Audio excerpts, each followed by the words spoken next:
Okay. Reconvene from closed session. Is there anything to report? The council convened in closed session for one item regarding anticipated litigation as listed on the agenda. There is no reportable action. All right, roll call, please. Vice Mayor Farmer, Here. Councilmember Sandu, Councilmember Campion, Here. Councilmember Lozano, Here. Mayor Lamson.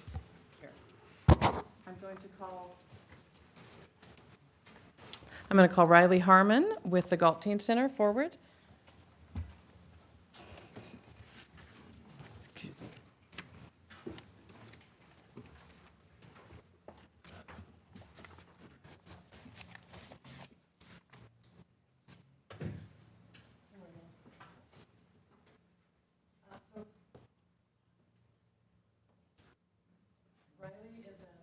Riley is a freshman in high school, and she's very interested in the Galt Teen Center, and they will be making some public comment during public comment, but I've asked her to lead us in the flag salute. So we're going to do a moment of silence, and then when I ring the bell, then you can go with the flag salute, okay? So come up to the mic.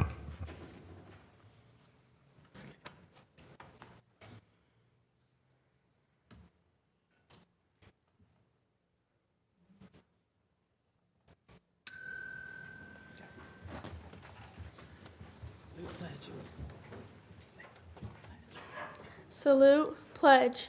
I pledge allegiance to the flag of the United States of America and to the republic for which it stands, one nation, under God, indivisible, with liberty and justice for all. Thank you so much. See you in a few minutes.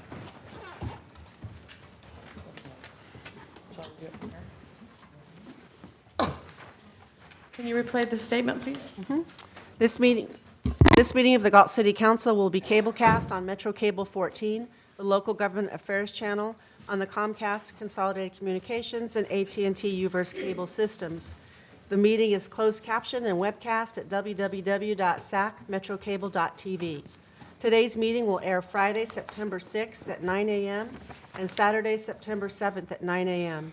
The City Council meeting videos are also archived on the city's website. A DVD copy is available for checkout from any library branch. Thank you, Donna. All right, are there any agenda approvals, additions, or deletions? I would like to pull the agenda J2. J2? Okay, the warrants. Anything else? Okay, we have some presentations. I see some blue back there. Looks like we have oath of office for Police Officer Carlos Aguiar and Police Officer Nicholas Kohler. Chief?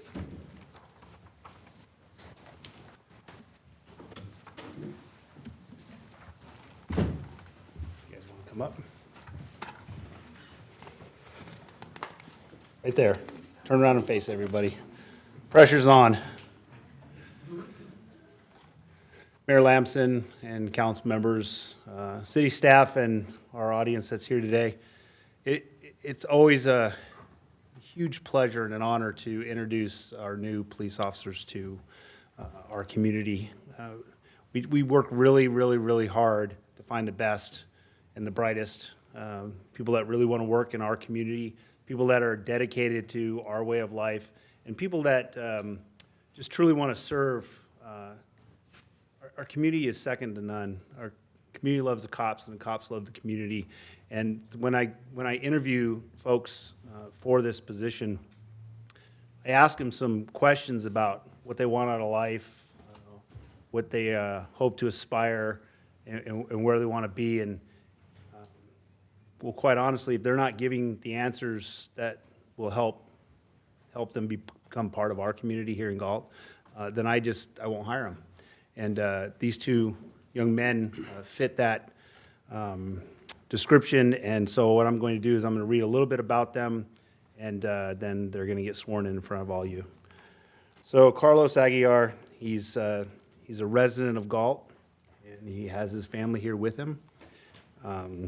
His better half, Abigail, and his son, Xavier, and from what I understand, there's one more on the way. Congratulations. He was a paramedic prior to coming to us with San Joaquin County. He loves playing football with his son, and spending time with family no matter what it is. And he loves to participate in sports and taking the ATVs out for a run, for fun. He impressed me because he has an amazing background. He has a lot of life experience, and he's going to bring that to us and just make this place better every single day. He's made that commitment to me, and so I'm very, very proud to welcome him aboard. And next is Nicholas Kolar. He is a graduate of Lodi High School.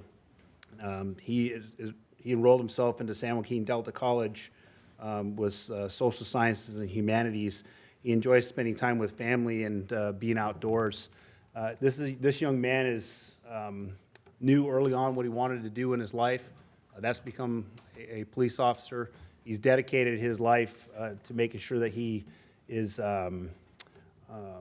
holds himself to the highest standard, and he's going to continue to do that here. I'm convinced of that, and so I'm very, very pleased to welcome both of them to our family. And with that, you will both be sworn in, and then after that, you'll see him out on the street. So hopefully you welcome him like the rest of the family here. You can see the sea of blue behind you.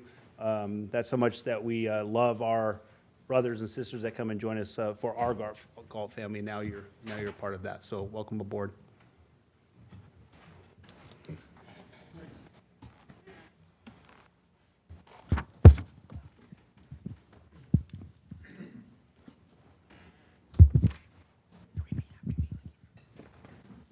Okay, I, and state your name. I, Nicholas Galt. Hi, Carlos Aguiar. Right hand. Right hand. Yes, ma'am. Do solemnly swear Do solemnly swear that I will support and defend that I will support and defend the Constitution of the United States the Constitution of the United States and the Constitution of the State of California and the Constitution of the State of California against all enemies, against all enemies, foreign and domestic, foreign and domestic, that I bear true faith that I bear true faith and allegiance and allegiance to the Constitution of the United States to the Constitution of the United States and the Constitution of the State of California, and and the Constitution of the State of California, that I take this obligation freely that I take this obligation freely without any mental reservation without without any mental reservation or purpose of evasion, or purpose of evasion, and during such time and during such time as I am an employee as I am an employee of the City of Galt, of the City of Galt, I will faithfully discharge the duties I will faithfully discharge the duties of the position of police officer of the position of police officer to the best of my ability. to the best of my ability.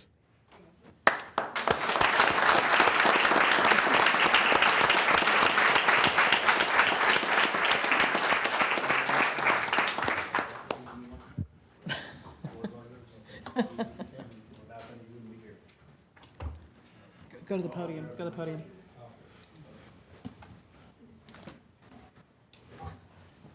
Good evening. I just wanted to start off by saying thank you to the city for this opportunity and all of its representatives. Thank you to Chief Sockman and the whole police department for giving me this opportunity and welcoming us into their family. I also want to thank the whole community. You guys have been nothing but supportive and welcoming to us, and I look forward to protecting and serving this great community. I also want to thank my family who's here today and my wonderful spouse, Abby. Without her, I wouldn't be here. Thank you.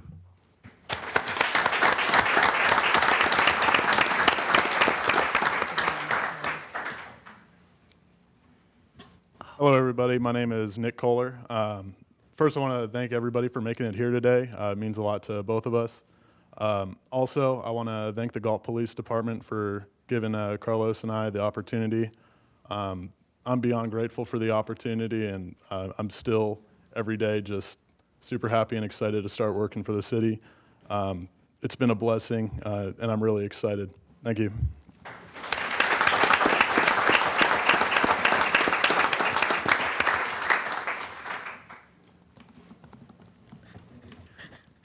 Thank you very much. I think I see some tears out in the audience. Proud parents and family. All right, next up, Commission on Aging Annual Report to the City Council.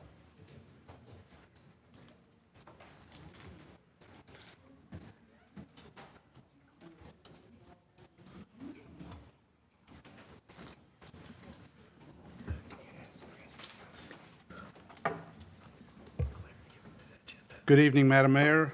Good evening, council persons.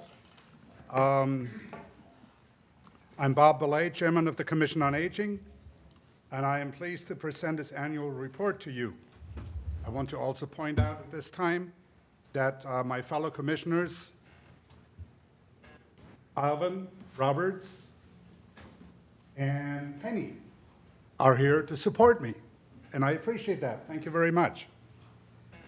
The following are the activities and issues that the Commission has been addressing for the fiscal year 2018-2019 and will continue to address in the new fiscal year 2019-2020.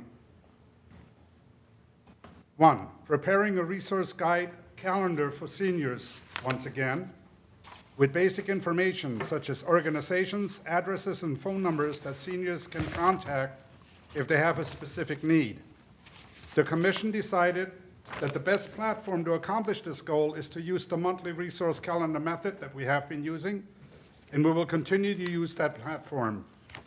We distributed all 500 of our 2019 calendars, except for a few that we just recently found, this year, and we'll be creating 500 copies of the 2020 calendar for the next year, and they will be available to seniors of our cities at various locations, such as senior communities and organizations where we have access to the senior population, including some city buildings beginning November, December 2019 and into the new year. 2, last year we discussed the need in our city for a senior center. And in the process of that discussion, we've decided to create a Galt Senior Resource Center and work to evolve it into a full-fledged Galt Senior Center sometime in the future for the city's seniors. I am happy to share with you something you may already know. The Galt Senior Resource Center opened for business on Monday, June 17, 2019, and that was followed with a grand opening on Monday, July 22, 2019, which turned out to be quite a success.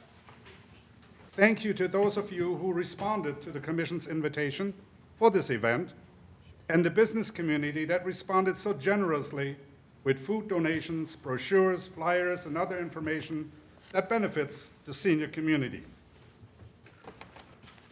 We currently have a total of 4 volunteers to staff the GSRC, or the Galt Senior Resource Center, and have already expanded the hours of operation, and we will continue to seek volunteers as the need for them arises. 3, the response of the senior community to the GSRC thus far has been somewhat minimal. It's still a baby. We're still in the process of operating out of a garage, so to speak, and we will, of course, continue to go on with that. Credit for this accomplishment goes in large part to members of the Commission who donated their time, talent, and treasure to make the GSRC a reality, as well as the input and the support from you, the Council. Vice Chair Alvin Roberts, who donated and installed the flooring and the lock mechanism for our door. Commissioner Andrea Johnson, who donated 4 comfortable office chairs. Commissioner Penny Niemeyer, who took charge of the volunteers, their scheduling and training. And all commissioners also donated their time and efforts in making the grand opening a success. The purpose of this Senior Resource Center, for those of the audience that don't know, is to provide information to our senior population on the resources that are available to them in the city of Galt and the immediately surrounding cities of Oak Grove and Lodi. 4, the Commission has and will continue to work on conducting not only a health information fair geared towards the health needs of seniors, a goal that eluded us this past year. We are open to and looking into the possibility of being a part of a larger health information fair. And in addition, we aim to use the newly opened GSRC as the home base for providing informational fairs with subject matter experts on matters pertaining to the seniors in our community throughout the year.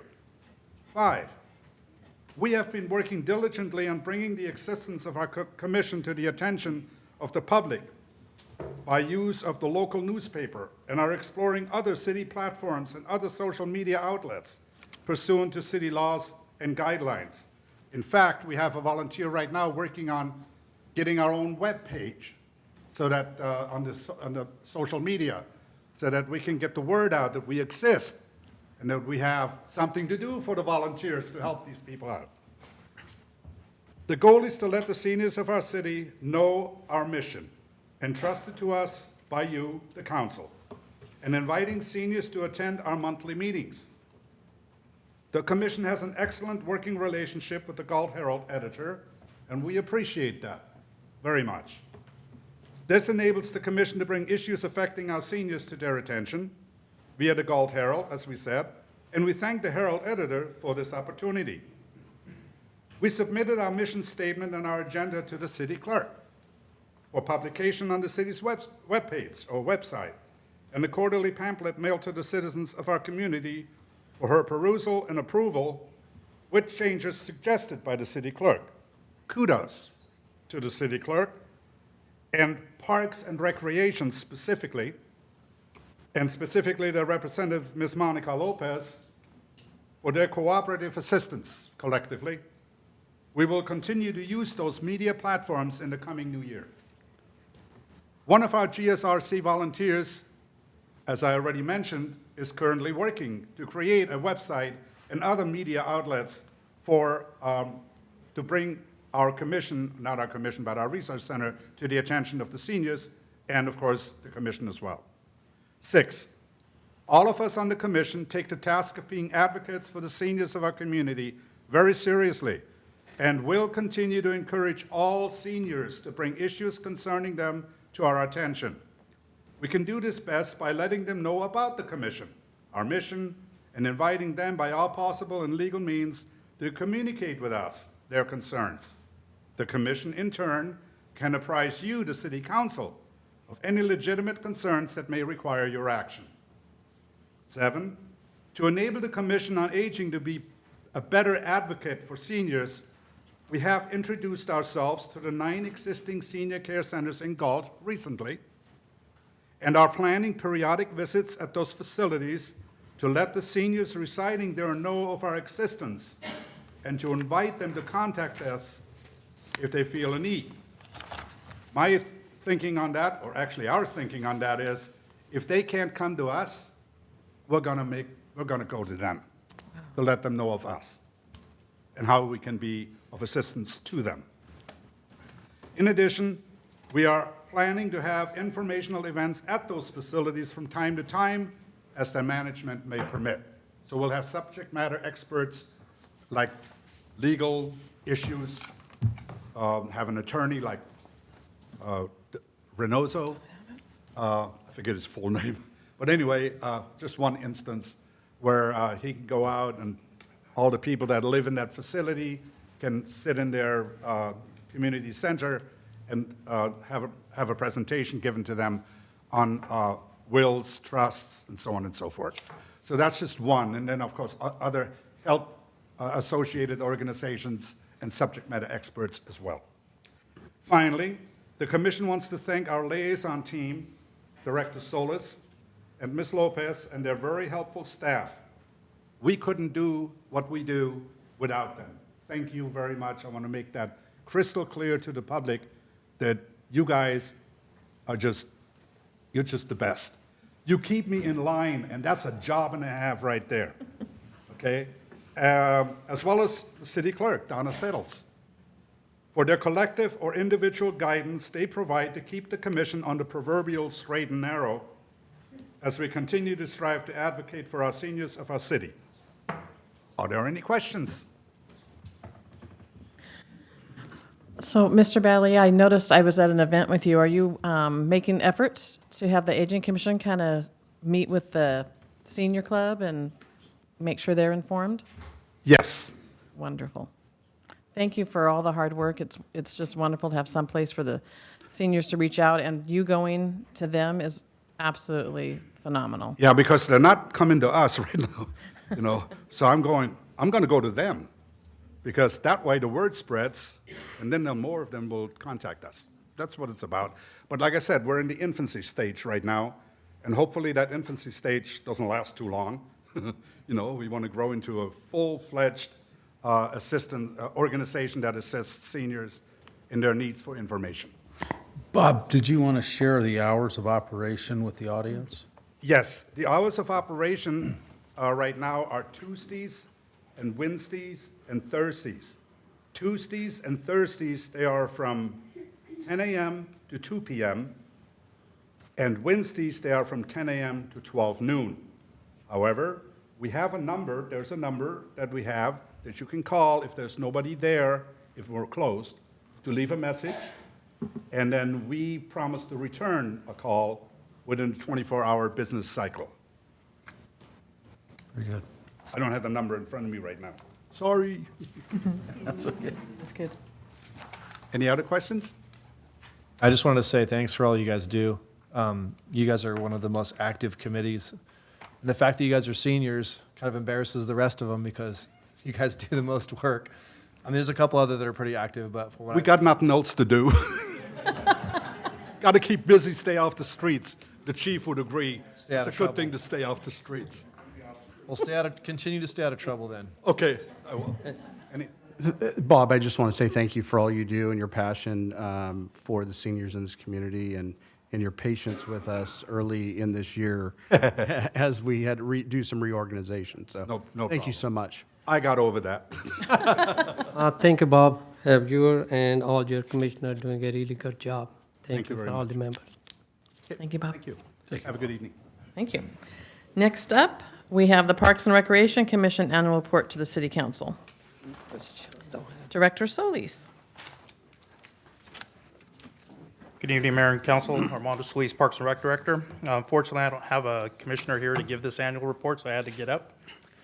First, I would like to acknowledge our commission, our chairperson, Chris Smith, our co-chair, Janice Williams, Charlene Miller, Ernie Cason, and Carrie Graham.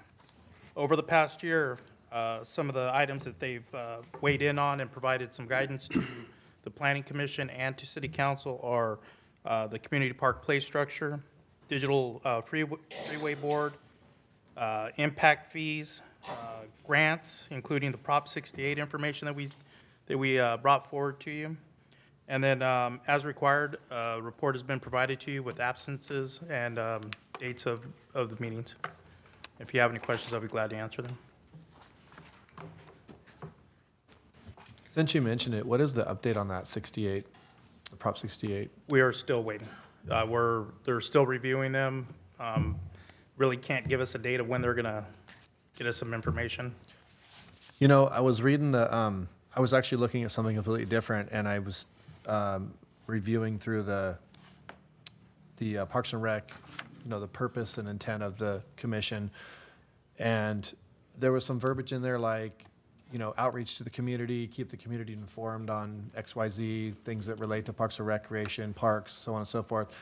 And it just reminded me that, and I would like to have this, I'll probably have this conversation with the commissioner that I appointed, but I would like to see, the Parks and Rec Commission try to be, take it to the next level and be more involved, especially in light of like right now, we're dealing with some parks issues with the landscaping and stuff, and I think they could be a vital piece and play an important role in, being the liaison to the community, whether it be talking to the people around them, say, I'm on the Parks Commission, and this is, keep people informed with the right information on what's going on, and also, even on social media, it's important because it's hard for us as council members to always do that, and so there's those members could be a valuable asset. So maybe, have a conversation with them and see if they want to, be more proactive in time. They were really proactive in the Prop 68 grants. They attended every meeting except for one. Yeah, I remember so seeing I some, was yeah. really happy with how they got the word out, sent out stuff on social media, like you said, and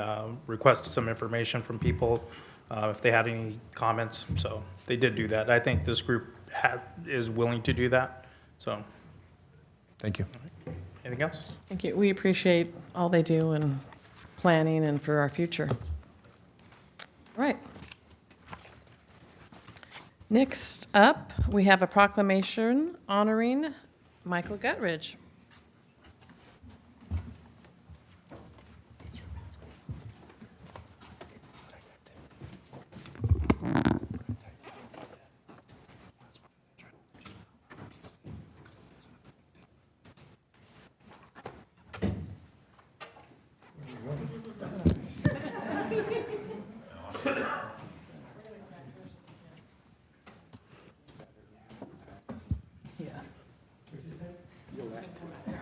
So this is it on? Yes, this is Michael Guttridge, and he has been here for 40 years. And he's done a lot for this community. So we have a proclamation for him, and I'm going to read it. Whereas Michael Guttridge and Emerald Park Company started developing homes in Galt in 1980. And whereas Michael Guttridge and Emerald Park Company spent nearly 40 years helping to build Galt into what it is today. Whereas Michael Guttridge and Emerald Park Company built beautiful subdivisions in Galt that remain popular with home buyers to this day. And whereas Michael Guttridge and Emerald Park Company built one of the most popular senior housing subdivisions in the area. And whereas Michael Guttridge and 4G's development helped plan the Galt Village Center commercial shopping area and thereby expanding retail options for residents. And whereas Michael Guttridge and 4G Development redeveloped the site across the street from Galt High School, thereby breathing new life into the limited office professional spaces in the city, which helped other business owners. And whereas Michael Guttridge is known for his work ethic, integrity, sense of humor, and for being a person who has and will lend a hand to someone in need. And whereas Michael Guttridge is a one-of-a-kind man who will be missed by city staff, elected officials, local business owners, and Galt residents. Now, therefore, it be resolved by the City Council of the City of Galt, California, that Michael Guttridge be recognized as a man that has had a significant positive impact on the development of Galt, and that his efforts, along with those of Emerald Park Company, have positively improved the lives of Galt residents.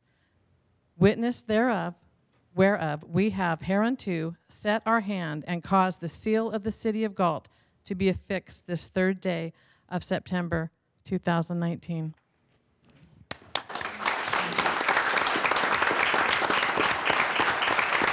So, he wants to say something. He can say something the council might want. Pardon me?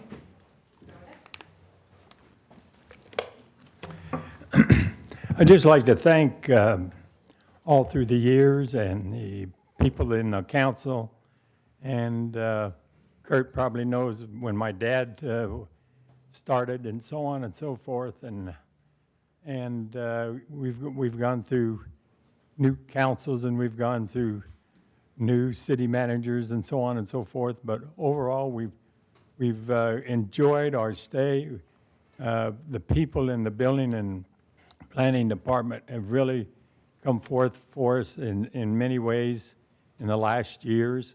So we'd just like to thank everybody here in the city for helping Emerald Park Company be what it is. Thank you.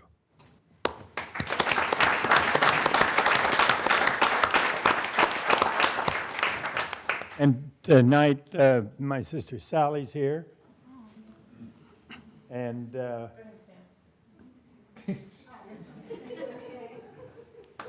and my son Rod's here. And Wendy's here, who, be honest with you, without her, we couldn't run the organization. Oh.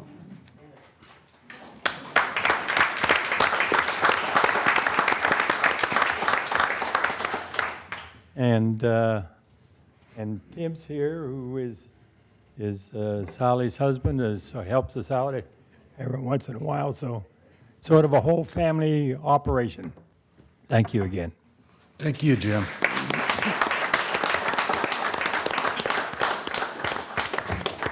If there's any comments by council, go ahead.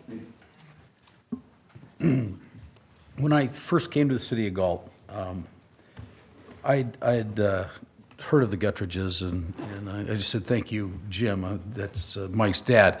But I worked closely with his dad on the first subdivision we did, which is over on Brody West, Emerald Park 16.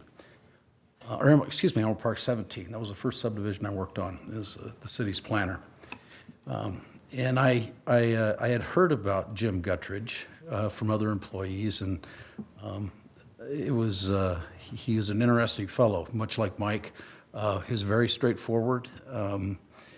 He had it in his mind how things should be done, and that's how it got done.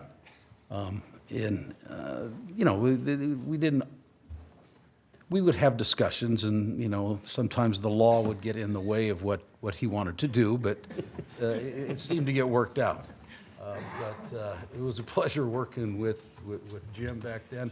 And Mike, I didn't see much of until, unfortunately, your dad passed, and then Mike kind of took over that part of that niche in the business. And but what I remember seeing of Jim, or of Mike, is he drove the tractors. I would see him out in the field driving tractors. And but it was a pleasure working with you and your family through the years when I was here. And I know that Chris has enjoyed working with you as well. So it's been a journey. Thank you. Of course. I just want to say, my brother Jim's here too. Oh, where'd he go to? Oh, he just left. Huh? He escaped. Well, anyway, he was here. He's left. You build a quality and beautiful product, Mike. Thank you. We appreciate it. All right, public comment? Under Government Code Section 54954.3, members of the public may address the City Council on non-agenda items. The public comment section is for the City Council to receive comments. Except for brief responses to questions, no discussion or action may be taken on any item that is not listed on the agenda. Please limit comments to a maximum of 5 minutes. Speaker cards are located on the table inside the entrances to the council chambers. Once completed, forward the speaker card to the clerk. Those persons wishing to speak on any item scheduled on the agenda will be given an opportunity to do so at the time that item is being considered. Thank you. First up, we have the Galt Teen Center with Annette Kunze and Areli Benavides. Benavides? Yeah, Benavides. Benavides. Okay, and I think we have, Yes. there it is, all right. Yeah, okay. Thank you. All right. Good evening, Mayor Lamson and council members. Thank you for the opportunity to speak before you tonight, and also thank you for allowing us to show our presentation that'll serve as a backdrop for the information and comments that we'll be sharing today. So my name is Annette Kunze. I'm a local Galt resident and program director for the Galt Teen Center, a grassroots group of local teens and adults whose ultimate vision it is to provide a place in Galt where all teens can go to be enriched and have a safe, enjoyable place where they feel welcome. I'm joined today by this very articulate young lady, Areli Benavides, and together we'd like to share a little bit about our Galt Teen Center journey so far. In addition, we'd like to formally invite you to one of our upcoming events on September 23rd, but we'll tell you a little bit more about that in a minute. So I'll now turn it over to Areli. So that's me, I'm Areli. As to where we have been, so far our group was formally formed in the early months of 2019, but in actuality was a seed of thought in many minds before that. As they formed the Galt Teen Center began to discuss how to bring their vision to life. Over the past months, we have started to get our name out there, created a logo, website, Facebook, Instagram pages, just general branding, and started participating in and hosting community events. Just to give you an idea of our community events, we participated in National Night Out, offering face painting for kids, and had a carnival at Community Park with fun games and activities, and we also hosted a kickball and water activities event at Meadowview. So that brings us to where we're at today. So we're super pleased that we've officially received designation as a 501c3 organization. And we've also visited several teen centers in the surrounding areas to leverage their experiences, their lessons learned, and to share their success stories. So we toured the facilities, which ranged from smaller scale to larger scale, such as the Teen Impact Center in Stockton, which is amazing. And one especially attractive thing about this center is they host events with the community, such as Police and Lemonade, and have incredible art, music, and dance centers. And it's actually an old bowling alley in downtown Stockton. Another example is the Lodi 180 Teen Center that hosts outdoor adventures and takes teens hiking and kayaking and other outdoor excursions. We've also been searching Galt for a location, one that is centrally located and has adequate space for enrichment. Again, this is where the grassroots commitment comes in as we literally knock on doors.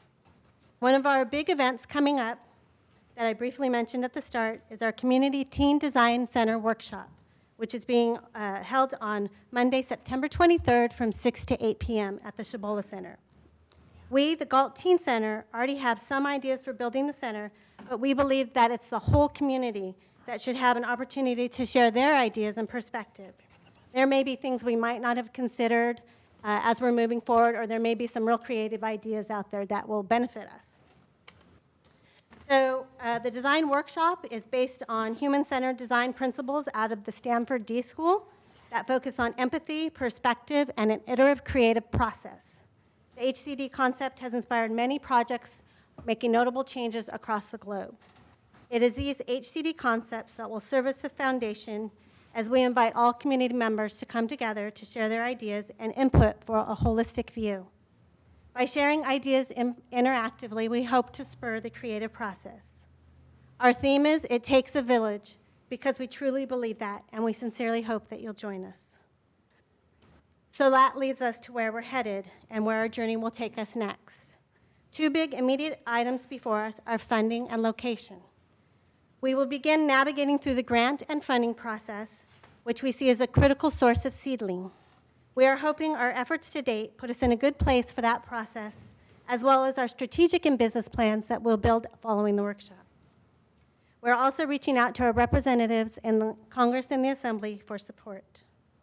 We hope to secure a physical location, either through a grant or local generosity. Our goal is to ultimately have an abundant space for enrichment with games, gardens, art centers, and even support activities.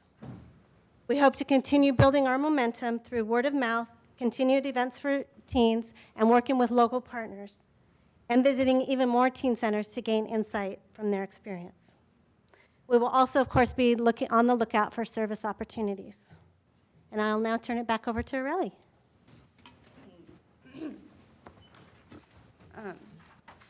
Lastly, we present our ask of you, the council. First, we hope you attend our event on September 23rd and share your ideas and perspective. We ask that you support our cause and consider where there are grants or other funding where we can partner. We ask that you keep your eyes out for a location that might be a good home for us here in Galt that is ADA compliant. We are fully open to starting small and building from there. We also ask that you take one of these magnets to keep the Galt Teen Center forefront in your minds. They're actually pretty cute, too. We recognize that we're in a marathon and not a sprint, but our hope is that our Teen Center movement continues to grow and flourish in the community. Someday, we hope we can look back proudly at our journey as we make meaningful differences in the lives of Galt teens. You change one life, you change generations. We respectfully thank you for your time, and we also wanted to give a special thank you to the Parks Director for the staffing helping us arrange the use of the Cibola Center for our event. We also want to say a general thank you to those in the community who have supported us to date. And we would love to be able to come back and share our progress with you in the future. Actually, I'd like to add something. I feel that the Teen Center is something I'm incredibly passionate about. I think that's pretty obvious. So I would like to thank the council for making sure that we still have the opportunity to come and ask for the things that we need and the things that are most vital for our organization. I also firmly believe that when it comes to leadership, it starts with me, but it's not about me. I really care about the amount of inclusivity that we have in our community, and I don't think that there's nearly enough of that. So I think if we want to pride ourselves in our youth and pride ourselves in who we want to be and how far we're willing to evolve, I think it is important to start with our youth. So, thank you. Very well said, Miss Aurelie. I attended the carnival, and there seemed to be teens everywhere. How many kids do you already have involved in this? Actually, I couldn't give you a number, but we are constantly trying to reach out to people that are willing, that are open, and even people that just look like they'd like to have a good time. Yeah, I don't know. There was about 20 in that picture, but I think there's more. No, I think there's definitely more, and I think there's a lot of room for more. So I'm really excited for that. Great, we're excited. And I'm just impressed that you know what branding is at your age. Thank you. Thank you. Thank you. Anybody else?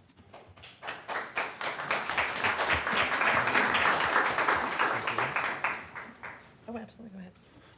I just want to say, I commend you guys for the speed at which you guys have moved. I mean, there's a lot of ideas that get put out there sometimes, but you guys have like took from, you know, just the idea to where you're at now with a great deal of speed. I think you guys are going to give the senior club a run for their money. So, A partnership. yeah, so, you know, we support you. I wish, you know, the city could do more, but we'll always do what we can. And we feel like what you guys are trying to do is Worthwhile. yeah, it's a huge need in the community for sure. And so, so we applaud you for that. And I'm already starting to advertise for you guys right Oh, here, so. yay. Thank you very much. Thank you. Thank you. Thank you. All right, next up, we have Kathleen Amos on Measure R, proposed cuts to PD.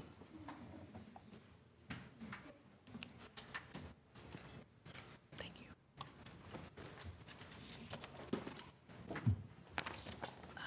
Show and tell. Good evening, Madam Mayor and council members. You might be poised to make two big mistakes tonight, and I'm here to help you avoid more lawsuits against the city. You placed my name on this agenda for possible removal from the Measure R Oversight Committee. Let me explain why that's not a good idea and talk about the cuts that you're planning to do to Measure R, which are my big concern. This is one of the signs that we used when we ran Measure R in 2008. Most of you have never seen this because you weren't even around here when this happened. I know Kurt was, Mr. Campion was. I know a few people in the audience were. Some of the people that were involved from the very beginning are also here as well. But I was involved from the very beginning. We held community forums to ask people what did they want. And we had several, and we made adjustments to the ordinance several times. There was a political action committee I was the treasurer of, so I kept track of the money. I walked the entire city and canvassed the voters with everyone else for their approval in 2008. We have a concept in the law called public policy, and behind public policy, if the court wants to figure out what public policy is all about, they look for the legislative intent, and legislative intent is what the people of Galt said in these original forums before we drafted the ordinance. The mantra was more feet on the street. Everybody wanted more feet on the street. And that became the words that we used whenever we spoke to people, and that's what got Measure R passed. There were two things the community required before they would support it. One was language that the Measure R monies must supplement and not replace the general fund positions that were in place at that time. A Citizens Oversight Committee was required by the people of the city of Galt to sound the alarm if and when some future city council tried to use Measure R to cut those general fund positions that were in place at that time in 2008. Or try to siphon off money from Measure R tax proceeds for something other than the police department. Removing me from the Oversight Committee isn't going to shut me up. I'm a member of this community. These are all public meetings. I'm allowed to have my 5 minutes at every city council meeting. I'm allowed to come. I'm allowed to organize the public if that's what I choose to do. So what happened last Tuesday night was a red herring, and I want to talk about the really important thing here. Removing me isn't going to solve the city's budget problem, and cutting 2 police officer positions and cutting 1 dispatch person that are funded by the general fund is not allowed by Measure R, period.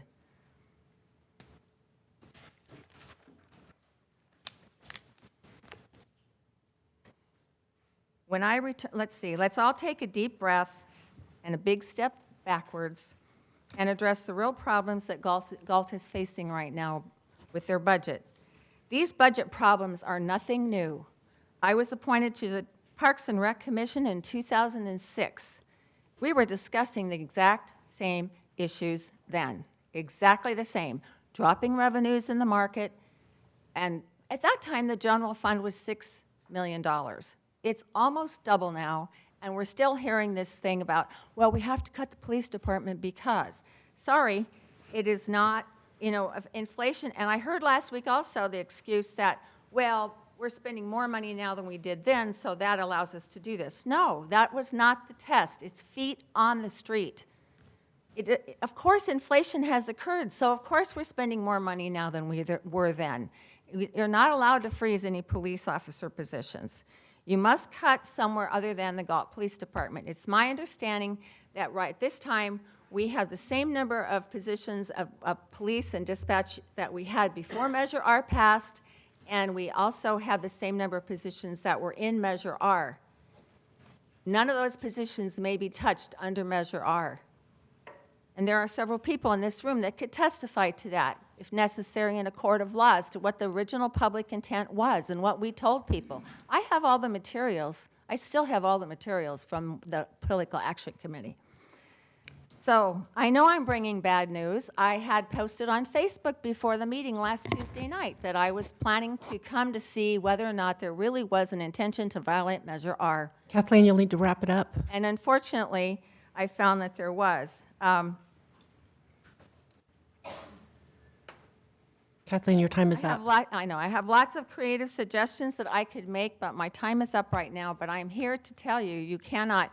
If you try to cut those police positions or remove me from the Oversight Committee for some personal thing, interpersonal thing that happened last week, you're basically buying two more lawsuits for the city. And I don't think that's really the best use of the city resources. And I hope that you realize that. Thank you. Thank you, Ms. Amos. All right, next up, Jacqueline Barassa on the short-term rentals and the city code.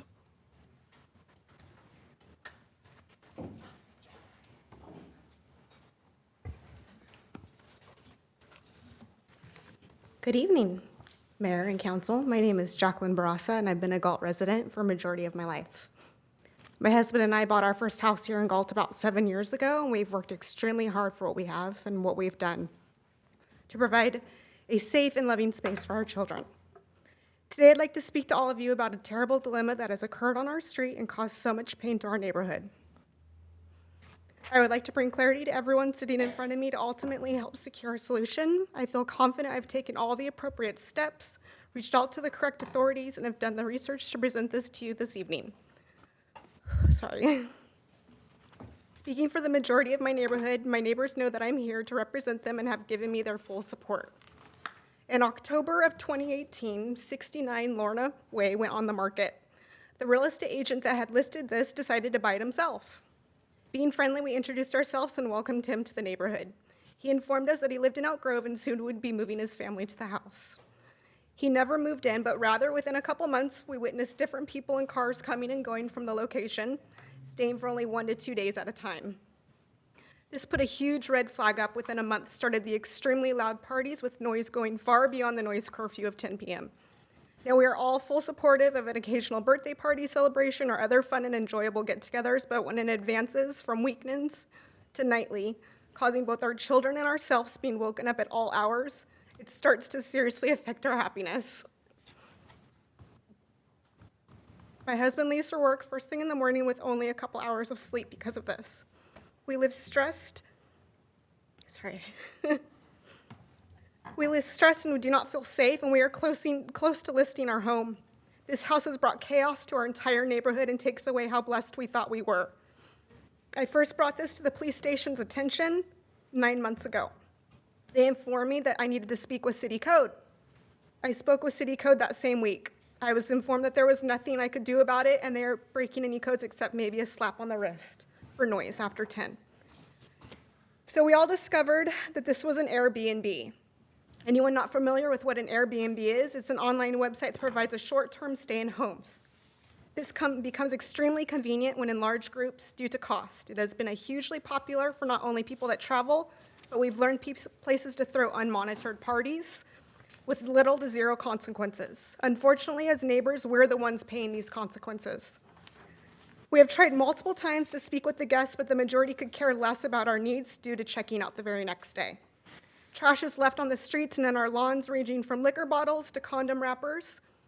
A neighbor witnessed a man sitting in his car, eating from a party plate, then throwing it out his window and driving off. There had been street racing in the middle of the day, all while my children were outside playing in our yard. They play basketball on our neighbors' hoops, walk across our lawns while openly drinking and smoking marijuana. There's been ongoing underage drinking, and the police have seen yet done nothing about but knock on the door, speak to the responsible, and leave only for music to go back up and the parties to continue. They ride on the tops of their cars doing donuts on our street. These events are being posted on their social media accounts as houses to come party at without control. They have over 100 people show up that they don't even know. There are many nights my teenager will get off work late and have to park down the street from our house due to so many cars, and she's scared to even walk up to our front door. These guests are the end product of a home bought to create revenue and can be anyone. Even Megan's Law residents now have a loophole. Just last month, the party got so out of hand that multiple calls were made to the police station by numerous neighbors to the sums of at least 8 to 10 phone calls. Our street got taken over by the renters who became extremely aggressive. Backup was called and 4 more police cars arrived. All of us are scared to even go outside. When we call, we almost always stay anonymous now due to any repercussion of the owners being hostile. After the police left, we heard them cursing us out, which continued far into the morning. We've tried talking to the homeowner, and he is argumentative and doesn't take any responsibility. He denies any knowledge of our residents' actions or his residents' actions. He told me that he wasn't even going to stop renting this home out as an Airbnb. He originally listed the house as a party rental, but now revised it. The same man just so happened to sell another house in Elk Grove in the same exact street as another Airbnb that was advertised as a party house as well. And in June of 2019, this summer, had a graduation party that got out of hand. Multiple people with guns, and people got shot. Neighbors' cars, house windows were shot. I live across the street from this home that currently has the same reputation leading down the same exact path. Multiple emails have been written to Airbnb about this location from numerous neighbors, as he is breaking multiple rules with them as well. Jacqueline, Most common being, I'm sorry, but your time is up. okay, can I just end it with one little sentence? Sure. There has been at least 6 police incident reports in the last 60 days. I gave you guys packets. This owner has been cited and has had citizens arrested, and he's breaking county code now as well. They aren't allowed to, it says in big red letters, under no circumstance shall short-term rentals be used as full-time occupancy. He has to be living in this home. So he's breaking law with county code as well.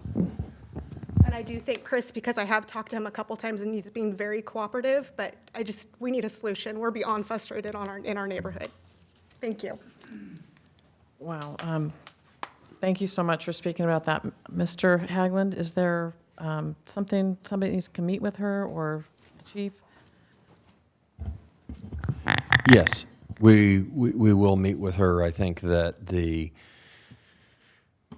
ultimate issue is going to likely a zoning issue, and how we deal with Airbnbs. these sorts of vacation rentals within the bounds of the law. And Chris, I don't know if you have anything.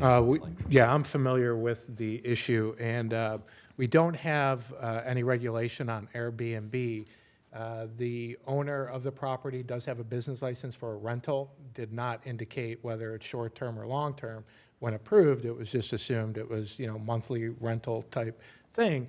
But we do have language in our code that requires, it's in the definitions, that for a single-family residential, there has to be a full-time occupant. So the property owner was sent a letter. He was given time to respond. I believe that is up this week, and we'll cite them accordingly for illegal use on the property. So I am familiar with the situation, and we're trying to address it. When we do our code update, as part of that grant that I was given permission to go for a couple meetings ago, we will include an Airbnb and be more specific about that type of use.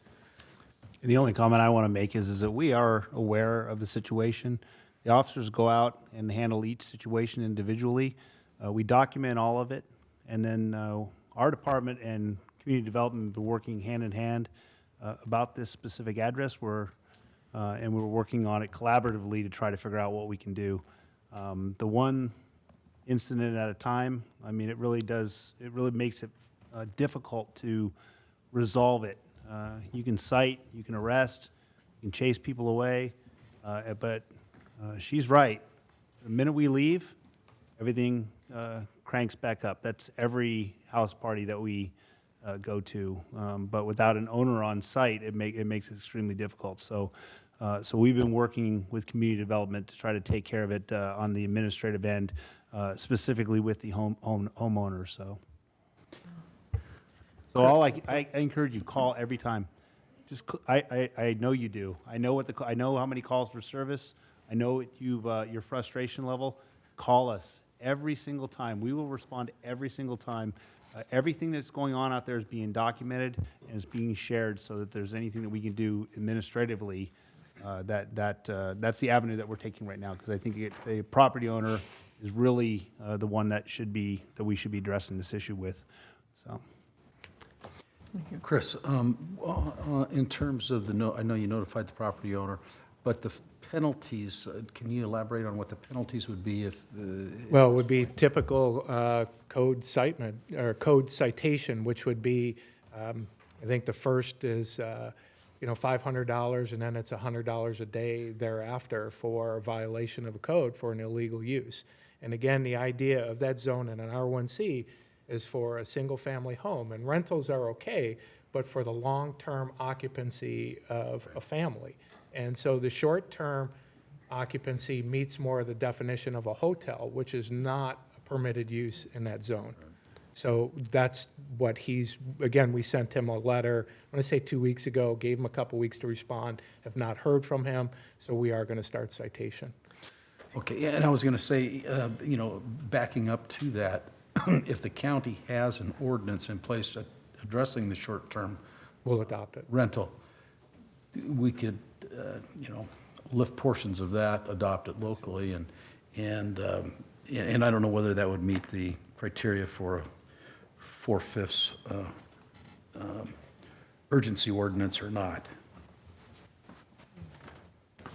We would have to look at the terms of the ordinance. It might potentially meet Okay. the urgency ordinance. I have worked on short-term rental ordinances, some of which were adopted by urgency, some are not, depending on the circumstances, so. Because that could provide some real immediate relief. Correct. Assuming this doesn't work. Correct. To follow up that question, because, the B&B, the owner should be registered with B&B, because if they say anybody is staying less than 30 days, they have to pay the transit tax to the city or county. Otherwise, if you follow that, you can find out they might be don't register just advertising, but they have to register in B&B in order to legally do like in short term. Retroactively apply it.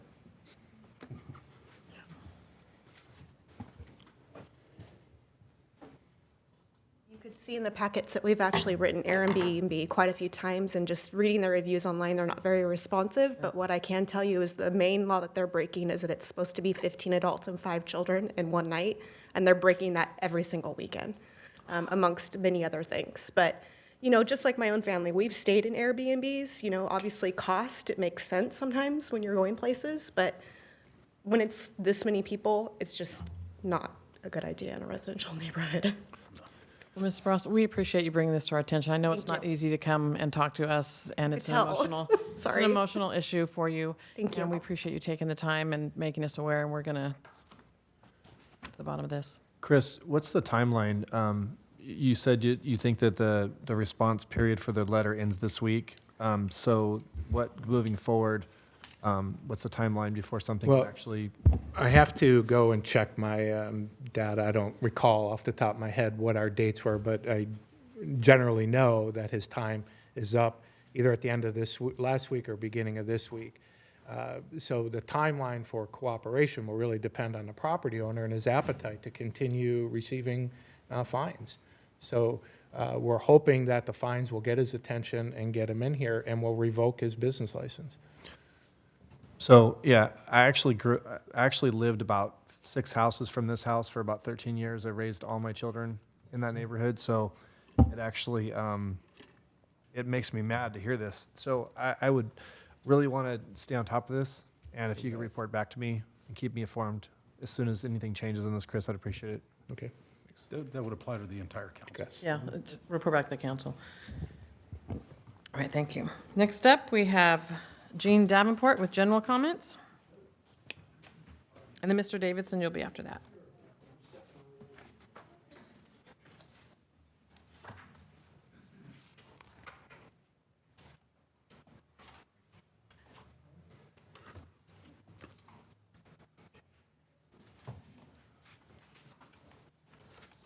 Hi, Gene Davenport. I live in the city of Galt, and I love coming here talking to you folks. I miss you. It's true. I want to talk about the proposed budget for tonight. You know, it's really something that if you go through it and you look at it, and, you know, the meeting last week was really informative, and I appreciated the time and effort put in. But once again, the city taxpayers are taking the brunt of the shortfall that was created by administration. And that's a continuing problem that we have in this city. And it's time to stop the nonsense and stop the bleeding and start to do something proactive to get back to us. The bottom line is that in the budgetary that he put forth, he's talking about eliminating the planning commission. It's one of the few things the taxpayers are a part of. And he wants to take that away from the taxpayers, as we're a part of the process of the city, and turn it over to a department head. And I happen to like the department head. I get along with him most of the time. How you doing? But it's disingenuous to take us out of the process, regardless of what shortfalls happen because of administrative error. Just don't ask, just rescind the raises that were given out. Just do it. Make the pain go someplace else for a while, rather than on our backs all the time. I just think it's disingenuous for us to continue to saddle the problems every single time that we have an issue in this city. And this happened before, and it's always come back on us. And so, as a taxpayer, I'm just saying, you guys got to reevaluate how you're going to do this thing tonight, because I think you're going to anger a lot of people, and a lot of people are going to get mad. I mean, like this lady that has an Airbnb. Why do we even have an Airbnb in this town? This is a bedroom community. We're not within 30 miles of anybody wanting to go visit, maybe a couple of wineries. So, I mean, common sense should just, you know what, just allow Airbnbs, period. I don't know, but you put it in, I'm sure you can do it. But, I mean, it goes against who we are as a community for things like that to happen. Going forward, along with the budgetary items, I just think you need to consider something I brought up time and time again, the dispensaries. My daughter buys me CBD, whatever that stuff is, for my hand. I have rheumatoid arthritis, and I have the other brand too. I got two forms of them. But I put the cream on, and it does ease the pain. And she buys that for me once a month, and it's over $100. So that's tax money that's going to another county or another city or whatever, because we don't have anything that we can go on. It's a legal option. I know a lot of people aren't in favor, but a lot of people are. The bottom line is, if it can help by 20 to 25% with the deficit that we have, shouldn't you be considering that as the elected body? Because the bottom line is, we have to get out of this hole, and we can only do it if we take common sense approach. Not everybody's going to like everything that we do anyway. But if we take it one step at a time and do something that we can regulate, that we can oversee, that we can make the rules up. So I think you need to consider that. And when you talk about how this thing is happening, I'm just tired of the taxpayers. We're getting shorted on everything. This teen center, they came to you 6 months ago, I think it was, and asked for your input and help in getting things started. And literally, it was never talked about again. They came up tonight and gave a wonderful presentation, something this community needs, but with the hole that we're in, you know, you can all smile and say, great presentation. I'll go there personally. I'll do that personally, but as a city, we're not going to help you. That's basically what you got to tell them, because that's the truth. Where are you going to get the money? We have holes to fill, and those kids need a place, because you know what? This city has never treated their youth properly. I really don't believe that. It's not to say that it was done purposely, but we really lacked in helping the youth in the city. And that being said, My time is coming to a close. I want to also address the Measure R on Tom's agenda item 2. Somebody brought up a point about what this person did. I didn't like it. I didn't see it, but just being described, I didn't like it. But the fact of the matter is, Mr. Davenport, your time is you're up. going to remove somebody from a committee. How many other committee members and how many other commissioners have posted on social media? Because if they posted, you have to look into their negativity also. Thanks. Thank you, Mr. Davenport. Next up, Greg Davidson about Galt's current fiscal position.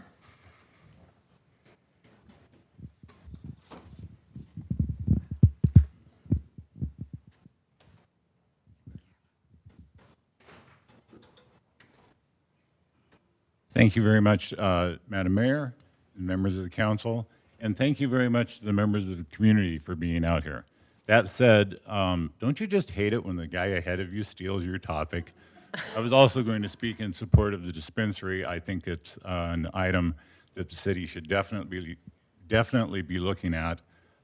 There is a lot of tax revenue going just up the road that we could use. I'd like to, luckily, I think fast on my wheels, so I'm going to come up with another topic that just came to my attention when I came in here. The handicapped accessibility of this chamber is bordering on non-ADA compliant and certainly is a fire hazard.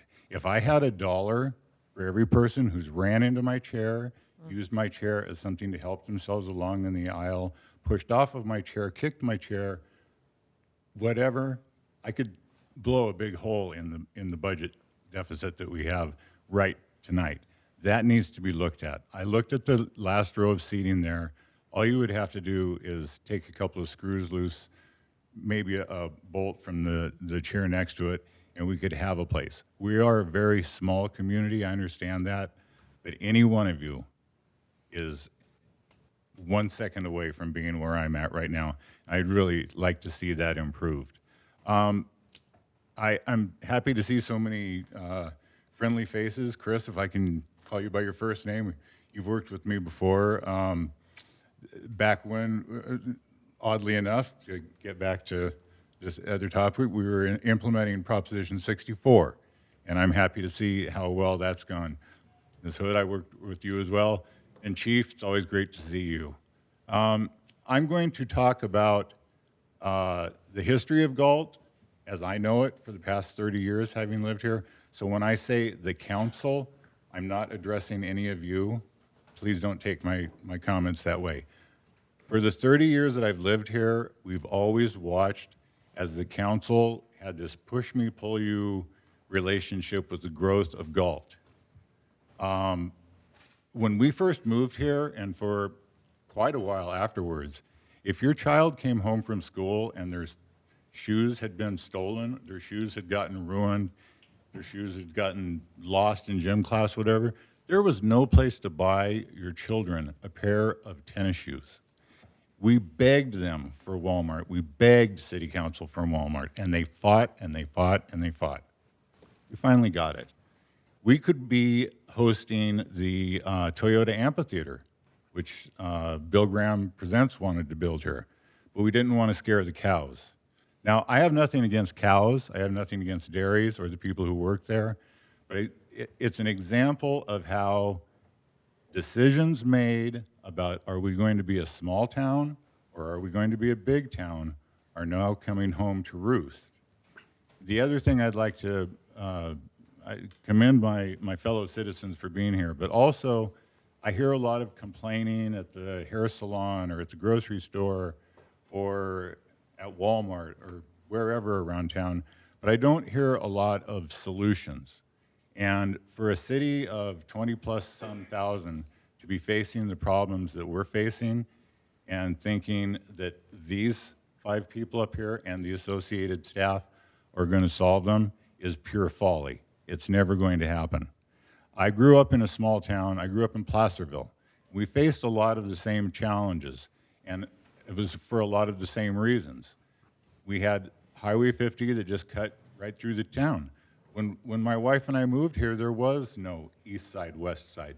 It puts an undue burden on the chief and our other first responders to get from one side of the freeway to the other. So we're facing a lot of difficult issues, but I think we need to, instead of complaining so much, we need to come to the city council meetings and present ideas, whatever your ideas are. City council can tell us if it's a good idea or not. The chief may shoot it down for whatever reason. City attorneys, whatever. But bring your ideas here. Bring your ideas. These are the people who are working to solve the problems that we're now facing. Whether you agree with them or not, these are the people that are going to listen to the community and help us to get out of the hole that we're in. And thank you very much for taking on that responsibility. Thank you, Mr. Davidson.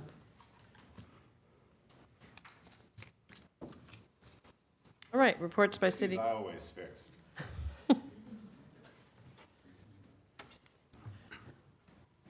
See, these are the kinds of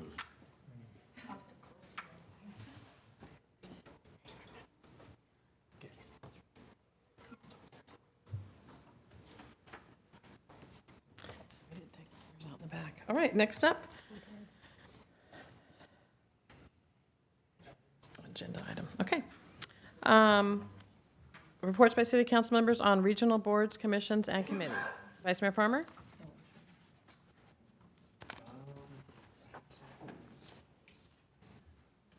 Nothing at the moment. If I remember, I'll come back to it. Councilmember Sandu? Nothing to report. Councilmember Campion? Nothing right now. Councilmember Lozano? Just briefly, Sacramento Transportation Authority meeting is next Thursday, so I'll have something to report back after that. We're going to start looking at funding models moving into the next year, so that's kind of the high topic item right now. And then SACOG, Policy and Innovation Committee meeting is next Monday, and then, of course, the monthly meetings coming up as well. So nothing specifically to report on them, but just let you know that they're coming up, and I'll have a report next meeting. Thank you. The Youth Commission meeting was moved till next Monday, so I would have usually attended that by now, and then we have an Air Quality Board meeting coming up. So information consent calendar, we have one item left on it. Can I get a motion to approve the minutes of the regular meeting of August 20, 2019, and a special meeting of August 27, 2019? So moved. Second. So moved by Councilmember Lozano, seconded by Councilmember Campion. Roll call vote, please. Vice Mayor Farmer? Aye. Councilmember Sandu? Aye. Councilmember Campion? Aye. Councilmember Lozano? Aye. Mayor Lamson? Aye, motion passes 5-0. And then Councilmember Sandu pulled item J2 to receive and file warrants for period ending August 21st, 2019. I have a few clarification on that, the warrant. The amount is 34,348. Can you write it on a page 1? Tell me again the vendor, Is please. it 54 or 34? I think 54,348. Okay. I think vendor is Elgrove Auto. Oak Grove Auto. Grove. That is 2 vehicles. You want to speak to that out of Fund 38? Those are the police vehicles, two of the police vehicles that were approved last year. So we pay the bill when they're delivered, so we've taken delivery of them. Okay, thank you. And the next on page number 2, 76,651. I think that's with the R3 Consulting Group. Is that check just for what kind of service and just one-time check or what base? It looks like SMUD to me, but I don't know. Oh, it's, oh, I don't know, it's SMUD or? See on page 2, see the big 76,000? That's SMUD? Yeah. Oh, that's on SMUD, right? For the 651, yeah. Oh, that's SMUD, right? That's for, did you say SMUD or R3? It Yeah, should be I think- R3. The 74,000, 76,000? The 76,651 is for SMUD. That's an electric Oh, bill. if it's SMUD, that's its clear sale. Thank you. And that's it. Thank you. That's it? Anybody else? All right. Can I get a motion to approve and receive and file warrants for the period ending August 21st, 2019? So moved. Second. Moved by Councilmember Campion, seconded by Councilmember Lozano. Roll call vote. Vice Mayor Farmer. Aye. Councilmember Sandu. Aye. Councilmember Campion. Aye. Councilmember Lozano. Aye. Mayor Lamson. Aye. Motion passes 5-0. I don't believe there's any scheduled matters. No. And the regular calendar, City Manager's Office, implementation of financial sustainability plan with fiscal year 2019 to 20, supplemental budget adjustments, and council direction on long and midterm actions. Interim City Manager Haglund. Thank you, Mayor Lamson, members of the council. Good evening. This is the fourth in a series of meetings that we've been holding on the financial sustainability of the city and coming up with a plan to correct a major structural deficit that threatens the city's long-term financial viability if it continues to go unchecked. And as you can see, we began this journey on the 17th of July. We had a very lengthy presentation on the general fund, all the departments that make up the general fund, those costs. We presented you with ideas from the various departments for cuts or expenditure reductions that they could make at that meeting, and then that was followed on July 31st with a review of the Parks and Recreation Department and Lighting Landscape District funds. As the council will recall, and as you and the community will see in just a couple slides, both Parks and Recreation and Lighting Landscape Districts have deficits that are in turn covered by the general fund, causing the general fund to have an ongoing structural deficit. And then on August 27th, I presented you with options and my recommendations for expenditure reductions in the short term that would provide us with a balanced general fund budget. And I talked with you also about midterm and long-term work that we need to do, and I'll get to that in a minute as well. And so we will, tonight, for your consideration, is the expenditure reductions that I have advanced for you and for you to provide us with direction relative to long-term and midterm budget options. We saw last week and we defined fiscal sustainability, and sustainability is the ability to be maintained at a certain rate or level. If you look in the dictionary, that's what sustainability is going to tell you, or define how it would be defined. The ability to be maintained at a certain rate or level. And so fiscal sustainability, or more appropriate for the city, public finance sustainability, is the ability basically of the government to sustain its operations, continually be able to pay its bills without threatening government solvency. That's not where we're at right now, but we want to get there. And we also talked about what fiscal sustainability is not. Fiscal sustainability is marked by some of the discussion we'll have tonight as to midterm and long-term issues we need to address. Fiscal sustainability is not a one-and-done mentality, nor is fiscal sustainability maintaining a failed or failing status quo. We have to change. We have to do something different. And fiscal sustainability is not a short-term proposition. It's long-term. It's an everyday. It's an every budget cycle recognition that that budget should be balanced, that the budget should be able to demonstrate to the community that the city is going to live within its means, and so therefore it's a long-term commitment. And so here are the numbers that we've been looking at, and we continue to see it, and I'm hoping that it doesn't become like the wallpaper, something that we forget about because we've seen it so often. But for the sake of the community that is present tonight that hasn't been present here before, We started last fiscal year. The city operates on a fiscal year, July 1 to June 30. That's our fiscal year. Our budget lives and breathes by within that time frame.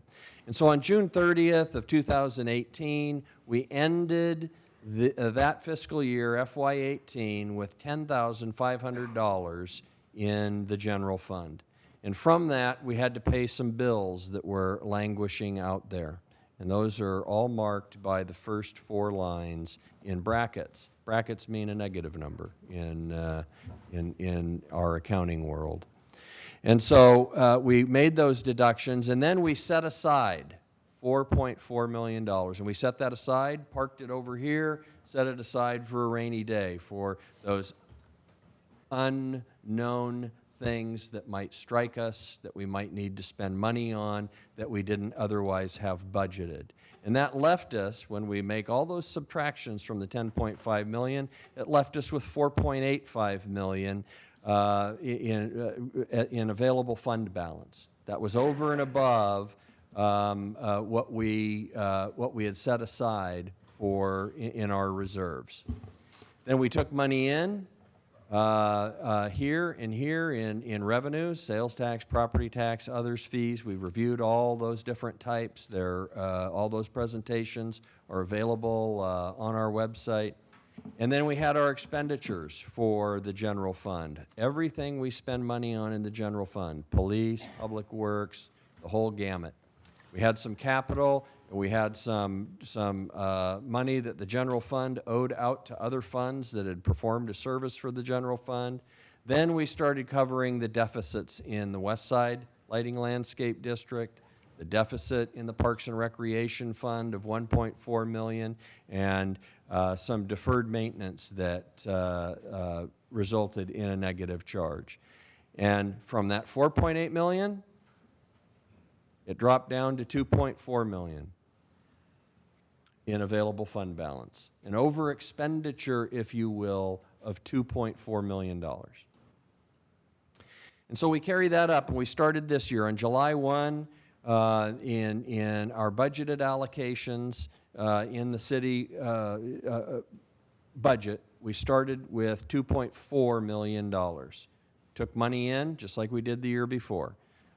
Transfers in from services rendered to other funds. And then we had our expenses. And note that our general fund expenses year over year declined almost $1 million. In FY19, $14.6 million, almost $14.7. In FY20, $13.7. So the city has been trying to cut, and clearly the deficit this year is less than last year, but it's a deficit nonetheless, and it's too large. So we had some capital improvement that we need to do this year, some transfers out like the previous year, to the tune of $178,000 from the general fund going out to other funds in the city. Then we have the Northeast Lighting Landscape District. We avoided a deficit in FY19 only by the skin of our teeth, because we had a one-time payment for something come in, or a one-time amount of money that eliminated the deficit for that year. But otherwise, it's about almost $70,000. And we see the deficit in the west side continuing to grow. Here, through the efforts of the Parks and Recreation Department, they cut more than $200,000 out of the budget, reduced the deficit by about $200,000, but still it's a $1.2 million deficit. Again, we have deferred maintenance. There are just some things we have to do. And if we spend all of this, if we only take in this, and we spend all of this year, we will have dropped from a starting fund balance of $2.4 million down to $777,000. And that's the issue that we've been trying to correct. That's the problem we're trying to correct by making by developing a financial sustainability plan and making some immediate expenditure reductions, and then looking to midterm reductions that we can make and long-term. So another way to display everything I've just showed you on the general fund is to take a look at a graph. Left to its own devices, as I've said in a number of meetings, this blue line is our general fund. It's typically okay. I mean, it's okay. It's growing ever so slowly, but growing a little bit, especially in these last couple years. So what's the problem? Well, I went over some numbers on the previous slide, but this gold line is the lighting landscape districts, dipping below the even mark. And as we're in FY20 here, they're dipping below, and they'll go further and further. But the really stark line, and the line that should, as I've said, give us all pause for concern, is this green line, because that represents Parks and Recreation. And it represents a consistent descent into the financial abyss. More than $8 million will have been spent and not recovered in any way for a combination of reasons that I'll get to in a minute by 2024. Why is that important to this blue line? Because the blue line has to pay for the gold line and the green line. And this dashed line is what happens to the blue line if we continue with these deficits unchecked. By 2024, you will be out of this available fund balance, and you'll also be out of your rainy day reserve. So we want to avoid that. So as I've said, the threat to the general fund is the continued loss or costs associated with Parks and Recreation, especially over the next 5 years, where we will, again, left unchecked, will run out of general fund, available fund balance, and reserve. Why is this happening? Well, increases in the cost of Parks and Recreation, minimum wage for one, the increases in competitive maintenance costs. We fielded costs this year on our landscape maintenance alone that went as high as $750,000 when we had previously been paying $400,000 a year, or a little more than that a year for the cost of all of our landscaping services. It's our market. The Galt flea market, or the Galt market, excuse me, has lost over $1 million in the last, well, since 2005, so the last 14, 15 years. And that depicts the loss. In 2005, we were bringing in nearly $3.6 million into the Galt market. This year, well, in FY19, it was somewhere around just over $2.5 million.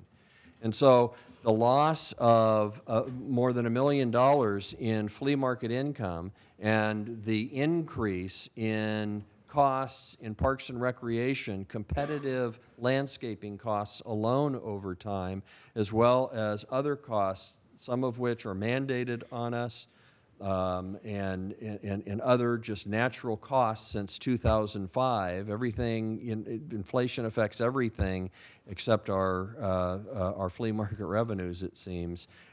We have the expenditure costs crossing the line, and pretty soon those expenditure costs are going to outpace our market. And our big concern about our market is this picture. We see that there's a couple dips, but it's a steady decline. And can we stop that? Is it really a function of being able to correct that and take revenues back up? That's a very difficult question, and it certainly isn't in our immediate future. So how will financial sustainability occur? First, we have to take a look at our long-term revenue sources and ask ourselves whether or not we need to make modifications. The lighting landscape districts, west side and northeast, those were costs set in the early 1990s. They haven't increased since then. And so we're paying for 2019 costs, elevated costs in lighting landscape. Again, that's all competitively bid with 1990-something dollars. That's just one example.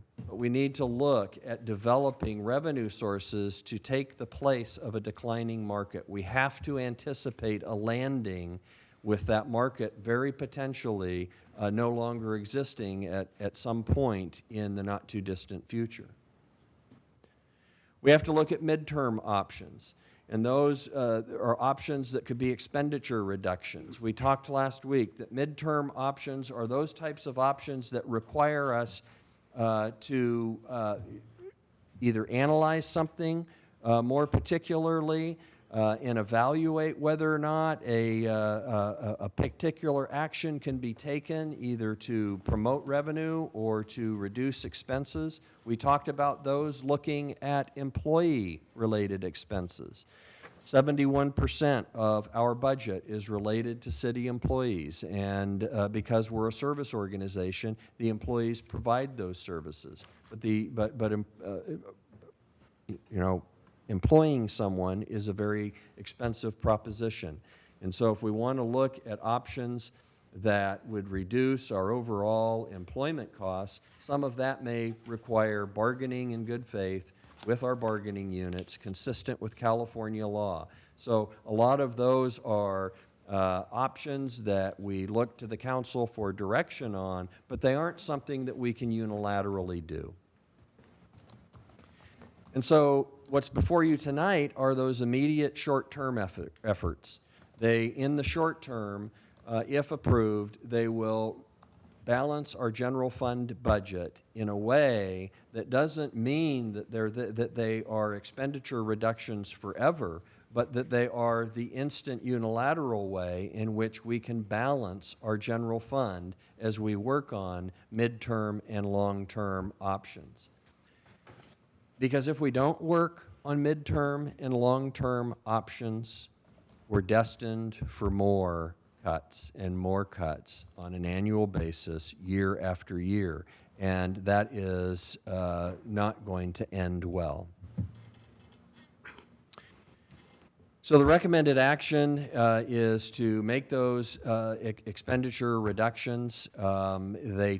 In total, between the amount of reductions, $1,051,535, and some revenue items that we were able to research and correct in the couple months we've been working with that, all add up to the $1.4 million.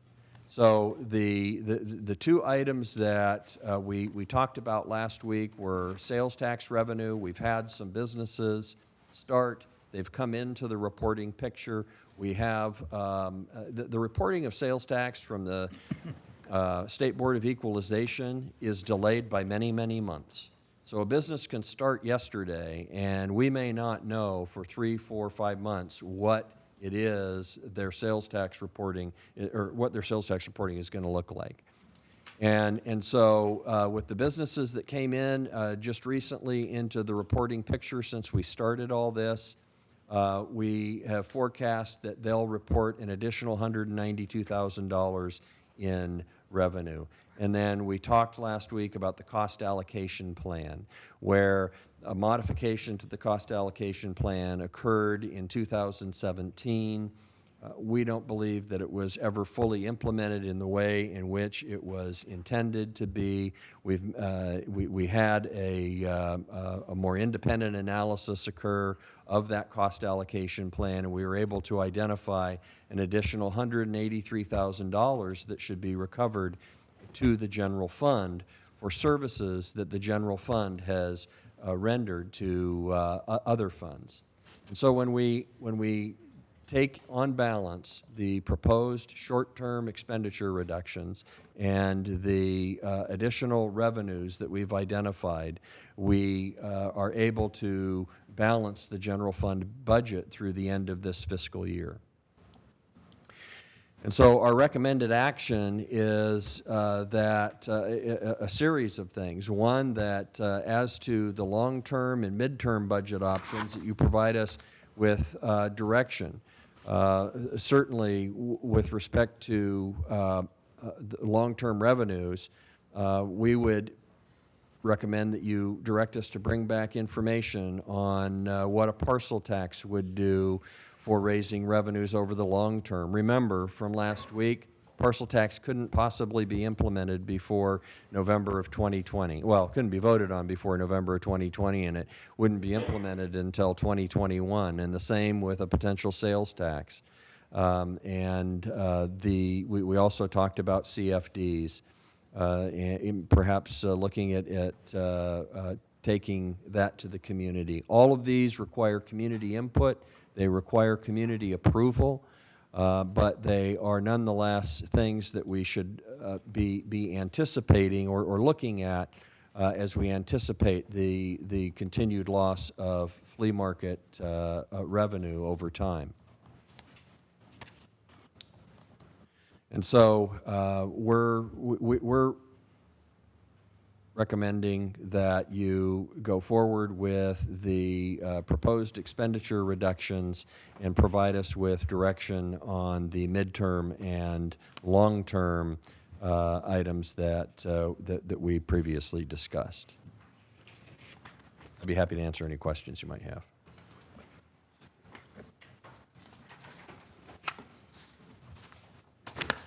I'll start it off, and then I'll let somebody else go, and then we can come back. I just wanted to get clarification, Tom, on a few items that are on this list, just for my own knowledge and for public knowledge as well. First off, I think I asked this last time, but starting from the top of the list down, so this is the list I'm looking at, Tom, the proposed. Okay, so make sure we're looking at the same thing. All right. So items number, basically everything listed as a landscape reduction of sorts. Those are all the ones we voted for already. That's with the right. exception of the tree one, right? Mm-hmm. Exception of the. That's correct. The first item on page 2. Sorry. The 9,215. That's something that wasn't included in the original vote, right? Correct. That was not included in the original vote. This is something that we've taken out of the budget. We did not enter into a contract with A+ Tree Service to maintain the trees. We had a program through the state of California that provided us 20 volunteers for approximately 9 months last year, and we utilized that staff to maintain all of our trees within the city. Okay. All right, and then this next item would be, so again, that I totaled it up, it came with like 151, I might be a little bit off, but, so I'm assuming I calculated all those correctly. The $10,000, Tom, on the admin city manager reduced contingency, that's basically the 10,000 out of the 30,000 contingency that currently exists, is that right? Yes. So reducing it down? Right. And the contingency money is, explain what that is. Well, so that had been put into the budget, I think when the city developed its last budget, it was cutting a number of things. And I showed you up on the previous slide. There had been, roughly about $1 million reduction between FY19 and FY20 in the general fund. And as I understand it, at the point at which the city was going through that, they were cutting things that might otherwise need to be in there as an effort to make those cuts, but ended up adding a contingency to the city manager budget to be able to address things that and issues that might come up. Or that would otherwise have been budgeted for somewhere else, maybe not to the total amount. I mean, it was only $30,000, but provided that contingency budget so that the council and the city manager might be able to have something that could be utilized and as expenditure money if there was an issue that needed to be addressed. If there weren't any issues that needed to be addressed, it would go unspent and it would just accrue to fund balance at the end of the fiscal year. And so what I did in going back through here And coming up with the ultimate recommendation was simply try to preserve some amount of that. Most of these issues would come up when something gets presented to the city council or something fails that we don't have money for, and we come to the council and say, this thing happened, and we might have contingency money. And I think Claire did you have something you want to say on that? And it's also a factor of timing. So if an emergency comes up and there isn't money in any of the department budgets because things have been sliced or deferred, and then something breaks, sometimes we have to act quickly, and according to policy, we have to have a budget to be able to do that. So anything charged against the contingency comes back to council for a report. Right. Thank you, Tom. I wanted to clarify what it was coming from, and I wanted the public to understand what that funds are for. And just to further clarify, at one point I think I cut almost all of it, and so then, we had several moving parts. I had asked the finance department to go back through and take another look at our general fund revenues. And although I didn't anticipate that any modifications would be made there because we had just done that in the spring, we did identify the additional sales tax. And then we were having the cost allocation plan looked at and analyzed, that comparative look between what had been done prior to 2017 and then the 2017 plan. And we identified another $183,000 that should be recovered. And so that began to relieve many of the recommendations. If you look at that original list that we developed, that we went over on earlier in August, it was much longer, much more exhaustive than this list, and totaled a lot more money. And so then I began trying to reduce the impact to some of these areas in order to lessen either in this case, the ability of the city to maneuver quickly if need be, or the impact to services that ultimately are services to the community and the various departments. Okay. One more clarification, and then I'll let somebody else go, and then I can take a turn back in a little bit. So the last item was for Armando, the $15,000. I think I asked you about this last time, but I just want to recap on this. The $15,000 for the reducing the front desk hourly staff. That was a position. That was a part-time position that would be eliminated, and then you would spread that workload on the others, or you were just going to scale back the hours for that person? It would be 2 part-time and 1 temporary position. We'd reduce hours by 1 hour in the morning for 1 employee, 1 hour in the afternoon for another employee, and go from 4 to 3 hours for an employee who covers the lunches. So it's an equal sacrifice from each of the, not a position being eliminated. Yes, and so there will only be 1 person there from 7:45 to 8:45, and 1 person there from 4:45 to 5:45. So in the morning and afternoon, when people are trying to get in and out, there'll only be 1 person working that window. Okay, thanks, Armando. Someone else want to go? Yeah, my just funny clarification on the public work department. They are reducing only $70,000 from the total budget, right? When I talked to Tom, you said there was also $180,000 also a reduction. Could you explain to the public? Right. So one of the things we're doing in Public Works is that while this represents a specific cut, Public Works may have a lot of positions that get allocated out to various funds, and because they, let's take an engineer. Part of their work may be general fund, part of their work may be wastewater, part of it may be water, part of it may be in the streets, which is covered by gas tax or something like that. So, essentially, I'm just trying to communicate that each employee at Public Works may touch a number of different funds. And one of the things early on that we looked at, and it was one of the benefits of having a fresh set of eyes out of our Public Works Director, Mike Selling, who began I think in February, was looking at what those allocations were like, and then going back and doing the underlying work to determine that we were over allocated in the general fund with some of these positions.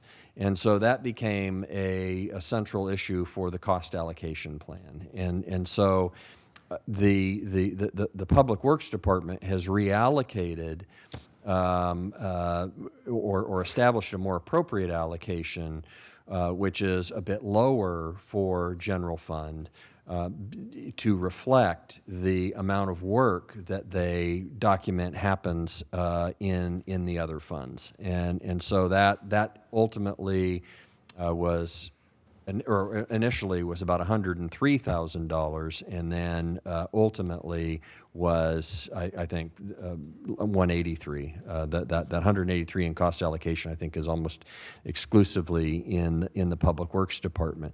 But what's important to know there is that all of the positions out there are somehow allocated out and don't all rest entirely in the general fund. Okay.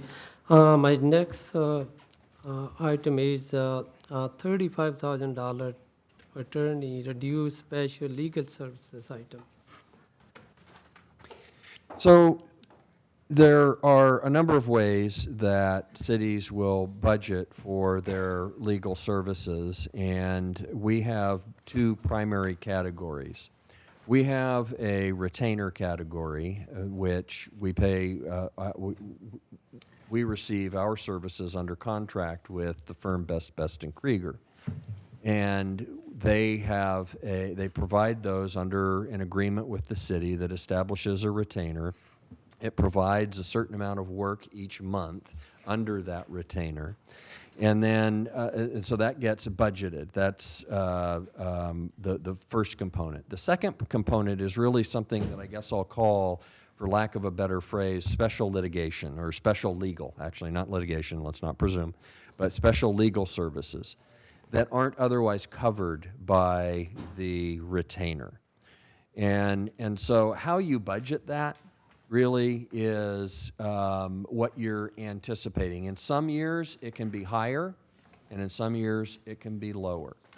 And so as I looked at how that was being budgeted, my determination was that the special legal component, that second component, I believe is too high for budget purposes.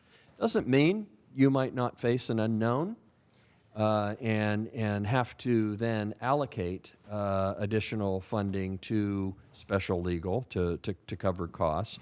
But for purposes of a budget, I'm completely comfortable with budgeting something less than that. So I think I left about $60,000, $65,000 in the special legal side of that.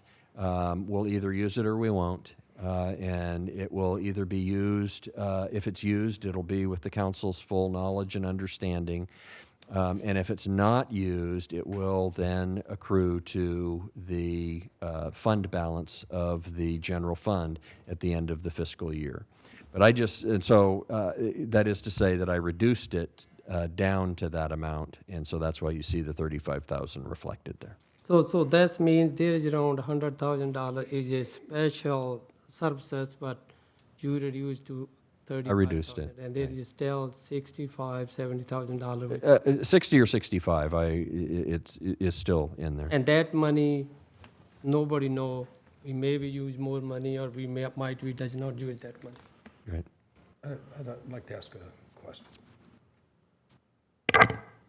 Tom, earlier there was some discussion regarding Measure R and freezing positions in both dispatch and police. I was wondering if you could elaborate on that and provide some clarification. Well, we believe that everything we're proposing here is consistent with Measure R. The attorney agrees with you as well? Yes, I've reviewed the Measure R, and it's my understanding that they're not actually cutting the positions, that they're freezing the positions, and that they're not using the Measure R money to then pay for those general fund positions, which that obviously would be a problem under Measure R. Of course, I'm happy to meet with Ms. Amos and go over the materials she has, and Okay. Thank you. With that being said, though, on what he said, though, but if we were to freeze positions and then essentially fill a position, say we freeze positions and then we end up filling a Measure R position after that point, aren't we essentially, because I understand that Tom and I went over the whole legality of how you guys interpret it, and I've heard the other side of the story for a long, long time about the verbiage, and there's some gray areas, and depending on who interprets, but it clearly does say, supplement and replace. So I hear that when I see that phrase, and then I think about, it's one thing to freeze and still keep Measure R positions filled. Like we have Measure R some now, and we lose officers in the general fund, and then we just freeze those. I can see how that maybe is not a real clear thing, but if you're freezing positions and then you go ahead and hire an additional position to Measure R, then that clearly seems like a supplement, not replace, or a replace, not supplement kind of scenario. well, I don't think they're replacing the Measure R money into the general fund position. So Measure R discusses how the revenues collected shall supplement rather than replace existing city expenditures for police services as reflected in the fiscal year 2007-2008 budget. So it's my understanding that that budget was reviewed to determine that there was no cutting back from that, and then clearly you cannot use Measure R money to then replace those funds. That would be a clear violation of Measure R. But it's my understanding that that's not what is occurring. Again, I'm happy to review the materials again and look at it. It's just, because, it's a big decision on what we're voting as three of the biggest line items on here. And so we just want to be clear from a legal standpoint where the city stands. Because us as a council, obviously, are looking directly at yourself and Tom to assure us of things that we're doing correctly. So that's why I just wanted to piggyback on what Kurt's comment. Councilmember Lozano has something. I do. Since we're on the subject, I think my understanding, and again, I've heard both sides of the debate on whether or not positions can be eliminated or not.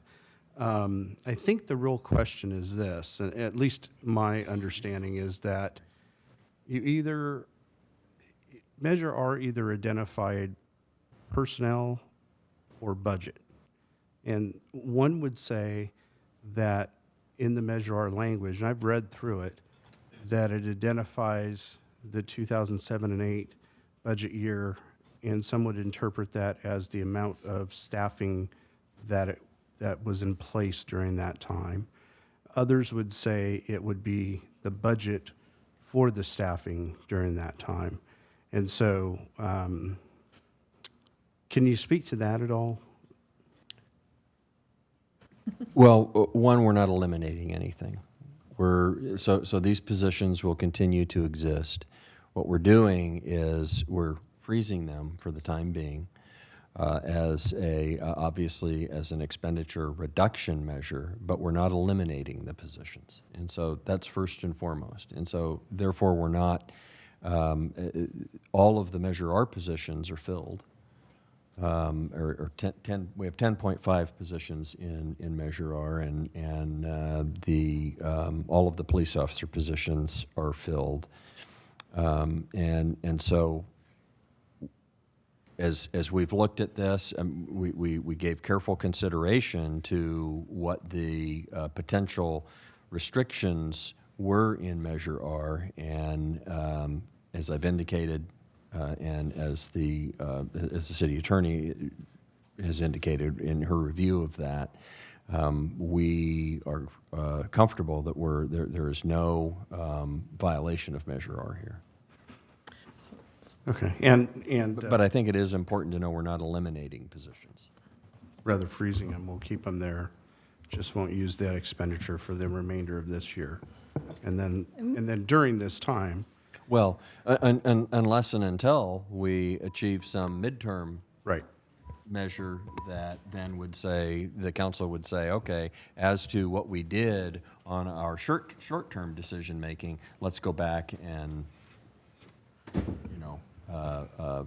refund that. Okay. I would like to recognize Lieutenant Kalinowski. Yeah, and I just wanted to say there's one detective's position and one dispatch position, and irrespective of what the council does, we won't get to those positions fundamentally before June 30th of this year. So the Measure R positions, whether they're filled or not filled, won't come into play. We have a number of general fund positions we need to get to, and the lag time to get those folks in, and the known vacancies that are upcoming due to injuries and long-term disabilities, that'll outpace anything that we can backfill. So we're not going to have an issue with Measure R. I just want to put that on the record. Since you're up there, Brian, sorry, Lieutenant, sorry to call you Brian. Lieutenant. Lieutenant. Since you're up there, you know, I met with you this afternoon and Lieutenant Small and Chief and kind of dug into this a little deeper because I wanted to, you know, have a better understanding of not just that, but and you being, you know, very knowledgeable to Measure R, but also just the positions in general. And I think this would be a great time just to touch on this real briefly is that the freezing of these positions, against what the public may think, this is not taking officers off the street. These two positions haven't been filled in probably years. We currently have 4 empty general fund patrol, and then another general fund, I believe another position that's... You have a Measure R detective and then Measure a R detective, dispatcher. but in the So you general have fund, 4 we have general funds. 4 positions empty, and we have, I think, 4 or 5 that are actually injured officers, which are being paid, but they're not on the street. And some of those have been long-term, and some of those may not come back. So as those situations filter out, say someone's injured, he's going through that process, and it ends up he's not going to come back and be a police officer anymore, then that position frees. I mean, we potentially could be looking at 8 open slots based on that alone. Like Lieutenant said right now, I mean, we're just not going to get to those 2 positions. I mean, we're just not. So I would never be in favor of taking patrols off the street. I just wouldn't.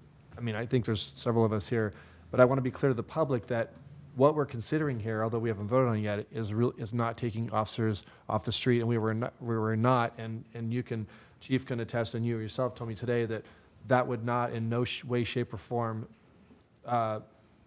be a reduction in the services that we are currently at right now. Is that correct? That is a correct statement. Chief, that's correct.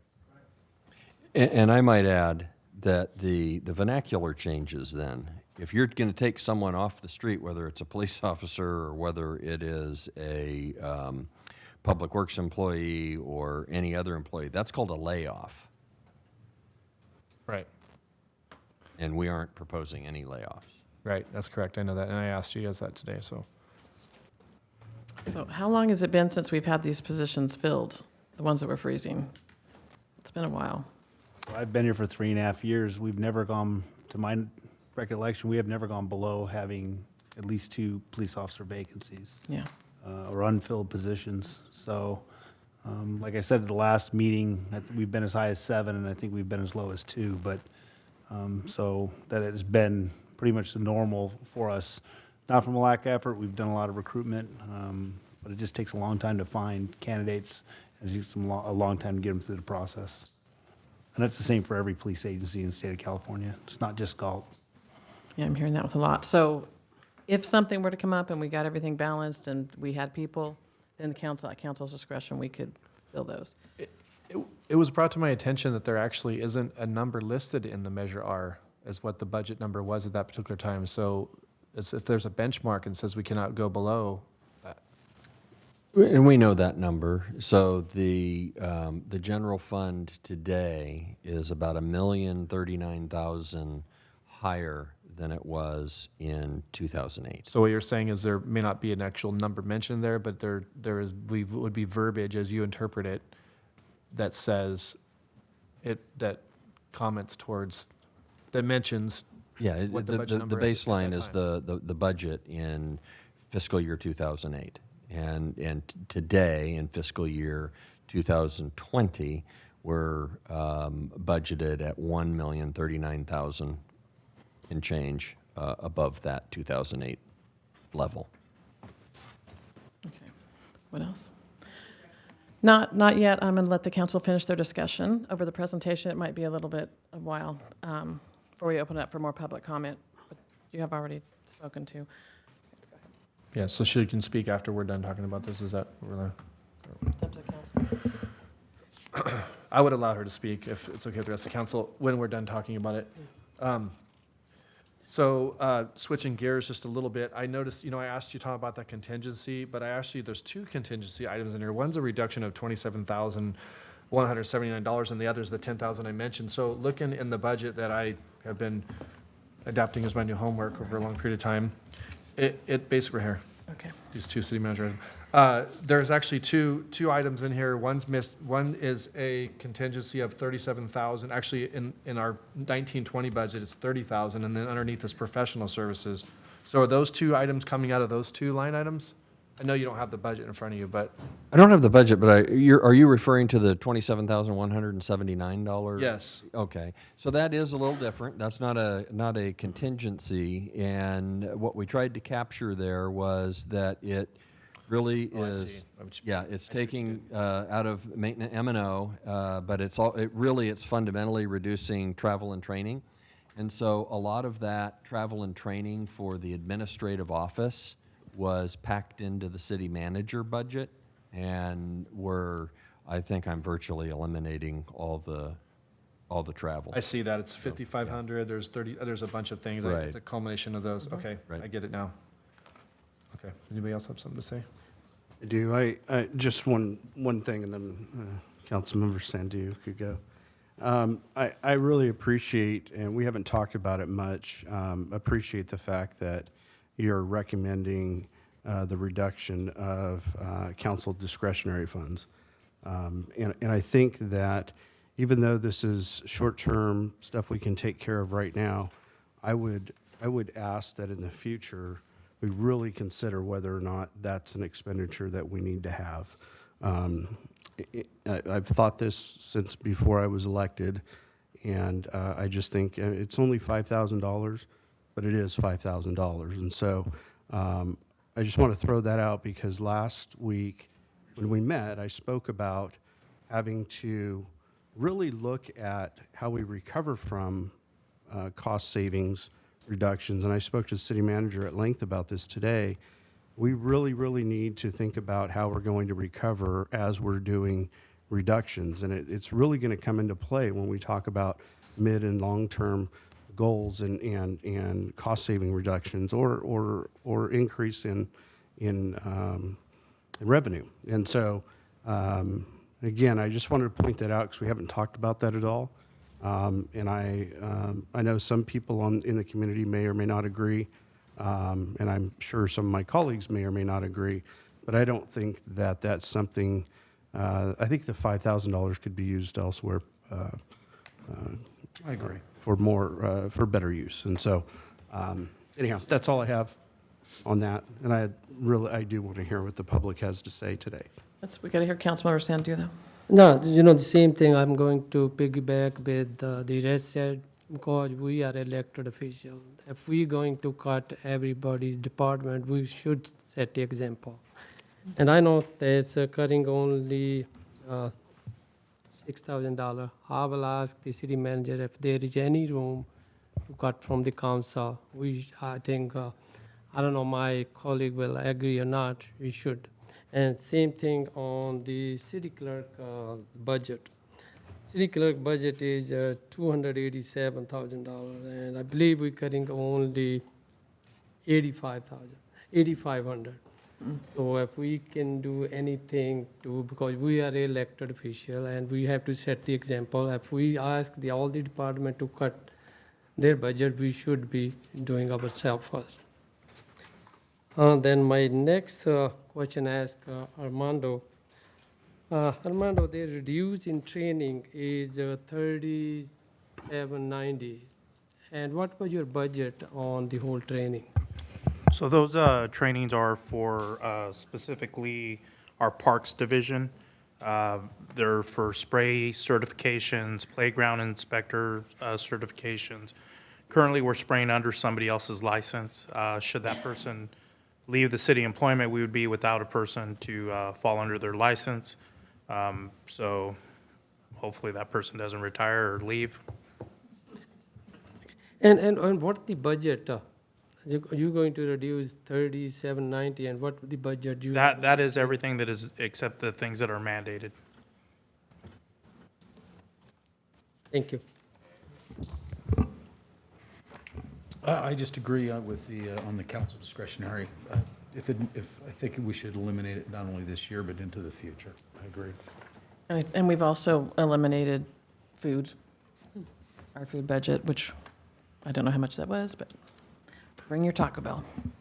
I would like to make a comment on that too, since it seems to be talked about. I actually don't view the discretionary as something that we're giving up, because typically, against what the public thinks, that discretionary money is not something that we go out and like use to spend on ourselves. For the most part, and I say most part because I can't go back historically and look at every time, but from what I've been watching in council meetings over the years, most of that discretionary money gets donated to back within the community. So in my opinion, taking that 5,000, and I'm not saying I'm against that, I'm just saying, I just want to clarify that that 5,000, in my opinion, is taking 5,000 from the community because of historically where it tends to go.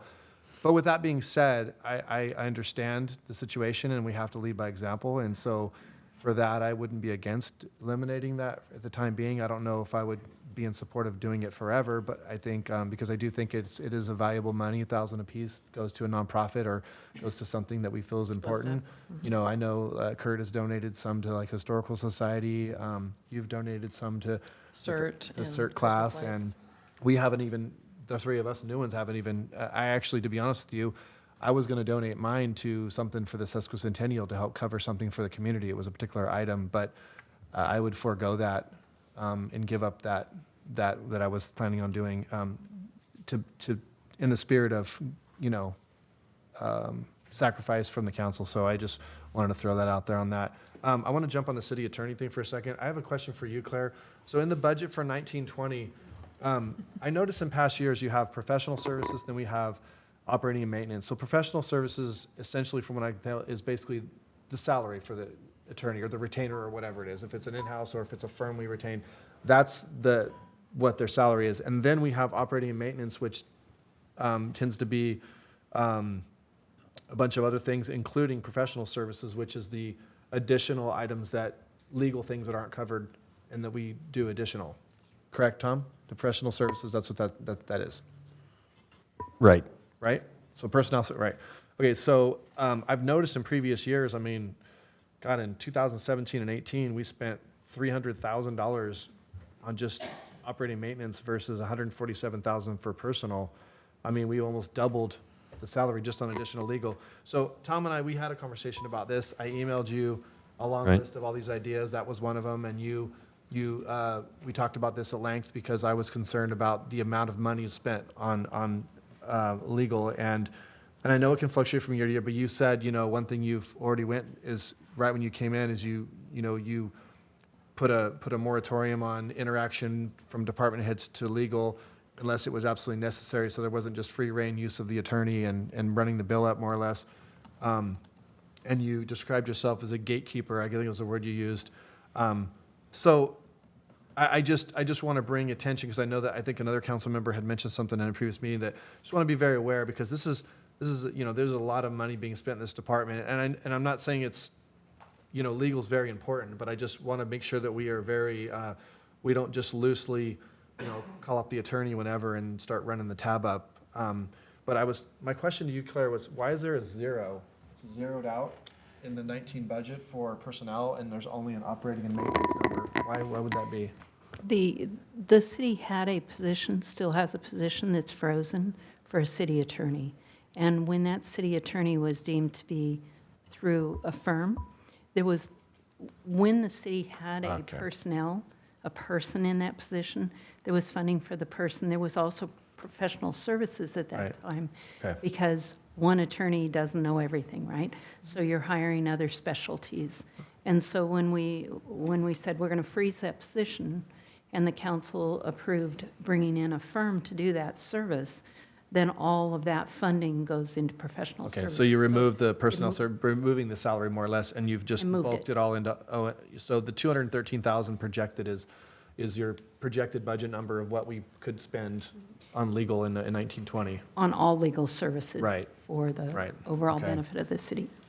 And we've had some analysis in the past on whether it's better to hire someone like we had full-time or to hire an organization like with Ms. Hood. And, you can give and take a little bit, but we're not paying her insurance, we're not paying your PERS and all that. No, yeah, no pension costs, things No like that. pension right. costs, so even though it might be a little bit, look a little higher, it ended up being a cost savings. So, a little one. Well, I think it can be, and what I was referring to, you're right, serving as kind of a gatekeeper with staff to make sure that there's actual legal questions being posed. There's a difference between a legal question and a business decision. As staff, we make business decisions, but there are often times we need legal advice related to those business decisions, just like the council does in setting policy. And so just making certain that things being posed to the attorney have a legal requirement, or there's some specific legal question, is truly the important factor. And I'll just highlight that by saying I have seen where that is employed, cities able to save literally a couple $100,000 a year in legal costs. And so I think that that's what I was communicating to you, Vice Mayor Farmer, was that, you know, when you're serving as a gatekeeper, making sure that as you go out and seek legal advice, that it really is relating to a legal question as opposed to something as staff that you may just need to research a little deeper. That's where you can really affect some measure of savings with respect to the special legal side of things. If it's something that can be handled within our retainer, by way of a retainer, we pay that amount every month. And so we want to be certain that we're getting the full value of that, which we are. I've taken a special interest in looking at that, and I'm very satisfied with the cost of the legal representation that the city's receiving. I believe that on a retainer basis, as compared to in-house, it's clearly less expensive for the city. Thank you. I do appreciate that, Tom, and I do appreciate, you know, taking the time. I know I sent you multiple emails, and then we probably, you know, we talked about budget stuff for like, I don't know, was it like 2 hours? Yeah, 2.5. over the weekend. Yeah, so Cheat me out of a half hour. That's how I spent my Labor Day, part of it. So, you know, looking over these line items here, I just want to pick a couple more real quick, or actually I'll pick one and let somebody else go.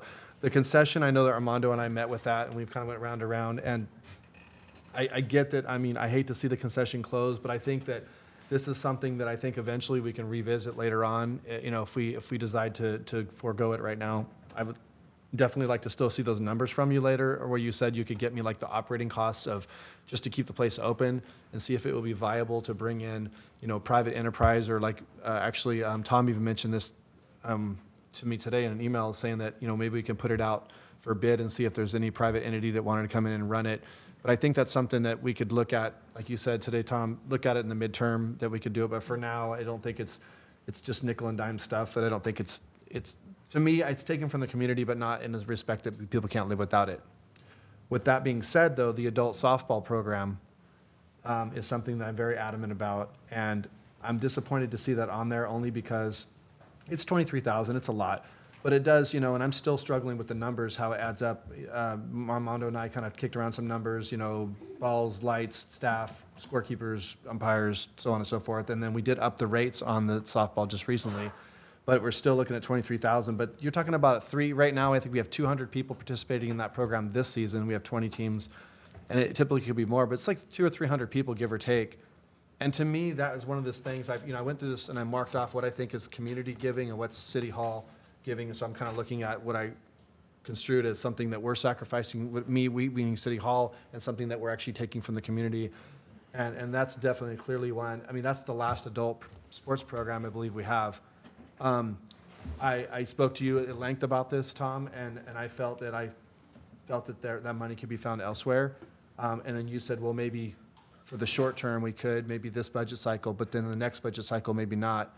And I don't dispute that, because we don't know where we'll be at that time. But I really would ask my fellow council members to consider that. That is the last adult program we have that's very widely used by a lot of people. I don't partake anymore myself, but it is something that's very important to the community and for adults for recreation. I would like to see that be saved for the short term, and I believe I can actually cover that cost in another idea I have just in a moment, but I'll let somebody else go. Somebody else wants to comment? Yeah, on that park and recreation, there is a 3-item sports concession, youth sports, lighting fees. Armando, could you explain to me this sports lighting, what you're going to do to save this money? Sure. Our local youth groups, they are defined as any youth group that resides within the city of Galt limits. It has 80% kids that live within the Galt High School district. Because we're just not a town, we're a community, so we feed into Wilton, Acampo, those areas there. So if they provide a roster that meets the minimum requirements, they get free field rentals. They get our centers for, meetings, dinners, those type of things. And they get a reduced rate on lights for the fields from $35 an hour to $20 an hour. So what we're proposing is to have them pay the full burden cost of the lights of $35 per hour. So that means the local, youth, they have to pay the same amount, whatever the outside, the outside. Yes. The other item is adult, men's, and co-ed softball. I really, three items I would like to, take away from this budget, because these are the local community, these are the program. Yes, I do understand we have to make the budget, we have to reduce the work hour, we have to reduce, but these 3 items is really important for the community. So for the other council, would agree, we should act, and then we can find maybe, this is total is around $60,000. If we find somewhere else to make the 1.51,000 budget. Thank you. Can I follow up on Paul's comment? Yeah. On adult and co-ed, how many members do you believe you have between all teams? For the summer season that we're currently in, we have 19 teams. I'm sorry, 19 teams? 19 during the current season. We have 3 seasons. We have spring, summer, and fall. Excuse me. I'm sorry, excuse me. We are in fall softball now. I'm sorry. So 19 teams, and what do you figure, 10 persons per team, 200 people? Yes, but there isn't a cost per person. It's a flat rate, whether you have 10 people per team or 15. And what is the rate per team? $425. We're about $100 less. About 100, well, if they paid $115 more, which would be comparative to neighboring communities, is that correct? Elk Grove and Stockton, it's kind of difficult to get Lodi's numbers, but I compared it at our last meeting, and one's paying $520, the other one, I believe, is paying $525.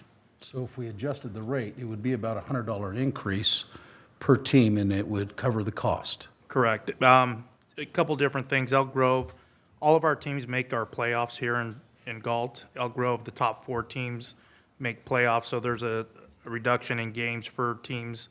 They're guaranteed 8 games. Here you're guaranteed at least 9 up to 12, depending on how far you go. I couldn't really tell with Stockton's how they're based, but it is an 8-game season also. So figuring, and these are rough numbers, it's $50 a person per season. Right. Correct. I don't think that's unreasonable for an adult activity. But what you don't know is if you rate, when it went from 350, when it used to be, to 425, and you can test yes or no, has participation declined? Participation has gone down over the years. Now, you can vary that to different factors, but what I hear being, when I was playing actively, there was a lot of complaints, we're not going to play anymore, it costs too much. If you raise 100, you might as well just shut the program, because people will not play, and you will lose that. You're raising it $10 per person is what you're raising it. $10 per person. But in other cities, so Lodi, for example, they get more games than Lodi. So in Elk Grove, you can compare 500 Elk Grove, but have you seen their facility? I mean, That's the difference. It's not apples and apples. I mean, people would pay, our guys would pay $600 if they had a phenomenal facility, but I'm not trying to knock our facility, but I'm just saying And I'll put our sports complex up against their community park over here off of Elk Grove Boulevard. all I'm saying is there's also a certain amount of outside money that comes in for those sports programs that comes from without the community. There's a lot of players that play outside, and so you're bringing in community. So if you close that off, you know, again, it goes back to kind of what we talked about before, where, you know, these sports programs, you know, are not going to pay for themselves. You have to charge what you think is market value. Market value is determined on not only what other people are charging, but it is defined as what is the most you can allow where you still will have people partake. I think I'm not going to dispute that we maybe could go up a smidge, but we just raised it. We just did that. And it's gone up from $350 to $425, I think, in just the last 2 years. So that's a considerable jump that we've already jumped it. I think if you just price people out of it. But this is something, you know, you have families go and they bring their kids and their kids watch and their kids, you know, then see the parents playing and they want to play. And it's really, I mean, Paige was out at the softball tournament we had for a fundraiser, and she's like, wow, this is like a real thing. Like there's a whole like community of people that it's a big deal. And it's the last adult sports program we have in here. Like I said, I actually haven't brought it up yet, but I already have found the money I've already found the money within this to cover that and even an addition. So I would like to at least try to forego it on to at least the next budget cycle and then see where we can try to recoup. So I respect your opinion, Kurt, I do, and I know we all going to have differences of opinions, but I just wanted to make sure that I wanted to clarify from someone who's partaked in that. I think someone who has been there can say. Well, I played softball in this town as well, so I do understand. And then you have to think, being fiscally responsible, do the taxpayers of this town make up $25,000 for adults? They could probably afford a little more to cover their costs. So you gotta think about that too, especially when we're in a crunch like this. It's very tough decisions. Councilmember Lozano? I would just like to hear from the public. Okay. Any other council members? Can I speak after they speak? Because I do that for one final thing. We want to do your final thing This now? is important. I mean, I'm not It going is very important. Okay. Do you want to do your final thing now? Yeah, I would like to. Okay. So Chief, we met today. We had some discussions about the budget, and we discussed about what, you know, the police could forego and if those two positions were going to hurt us. And it was a very in-depth conversation. We met for probably an hour, and I heard from both lieutenants. And basically, the consensus I got from them was they didn't really like talking about position, this position, that. It was more about like what the department could allow. And so right now, what we have on here is $374,000. That's the 2 patrol and the 1 dispatcher that if we froze. So $374,000. Did you not tell me, Chief, and it was the consensus of your lieutenants, that it would not be an issue for you guys at all to come up with a $400,000, to round it up to $400,000 in this budget cut right here? That would not affect our current level of service at all. Is that what you told me? No, it wouldn't cut or reduce any service levels due to the fact that we have these vacancies and the rate that it's going to take us, the time it's going to take us to fill them. We couldn't fill the positions in time for this fiscal year anyway. So 400,000 is certainly a number that I'm sure we'll be saving by the end of the year. Meaning that you told me that if we didn't take the 400,000 right now in this action, that it would most likely, we would see that 400 anyways come at the end because you wouldn't be filling those positions and that money would come back into the budget. Is that what you told me? That is what we said. So that's a difference of $26,000 that we could additionally find in the police budget that wouldn't in any way, shape, or form impact our level of service at this current time. Right, so what we talked about is that for this fiscal year, due to our vacancies, that number is achievable. Obviously, going forward in the next fiscal year, I mean, we certainly won't want to commit to that for any future and I understand fiscal that, yeah. years. But in this fiscal year, like I said, based on our vacancies, that 400,000 is would be no problem for us to not spend in our current budget. And as Tom said earlier, that nothing we're doing tonight is absolutely forever. So, I mean, if we got, a year out and you say, we got, we're going to need to, change that, and it's something we can always bring back to the council. And so I'm not asking to freeze in more positions. You guys just told me that with amongst the 2 positions in the dispatcher position, that you would find additional funds in the amount of 26,000 to round it up to an even 400. That's what you guys told me. So it's the 2 police officer positions and 1 dispatcher position. So with that total, and the fact that we still have additional vacancies that we won't be able to fill, the extra 26,000 in personnel costs will not be an issue for us. Okay, thanks, Chief. That type of discussion, I think, bothers me somewhat, in that if we had 400,000 to save, we should have shown the 400,000.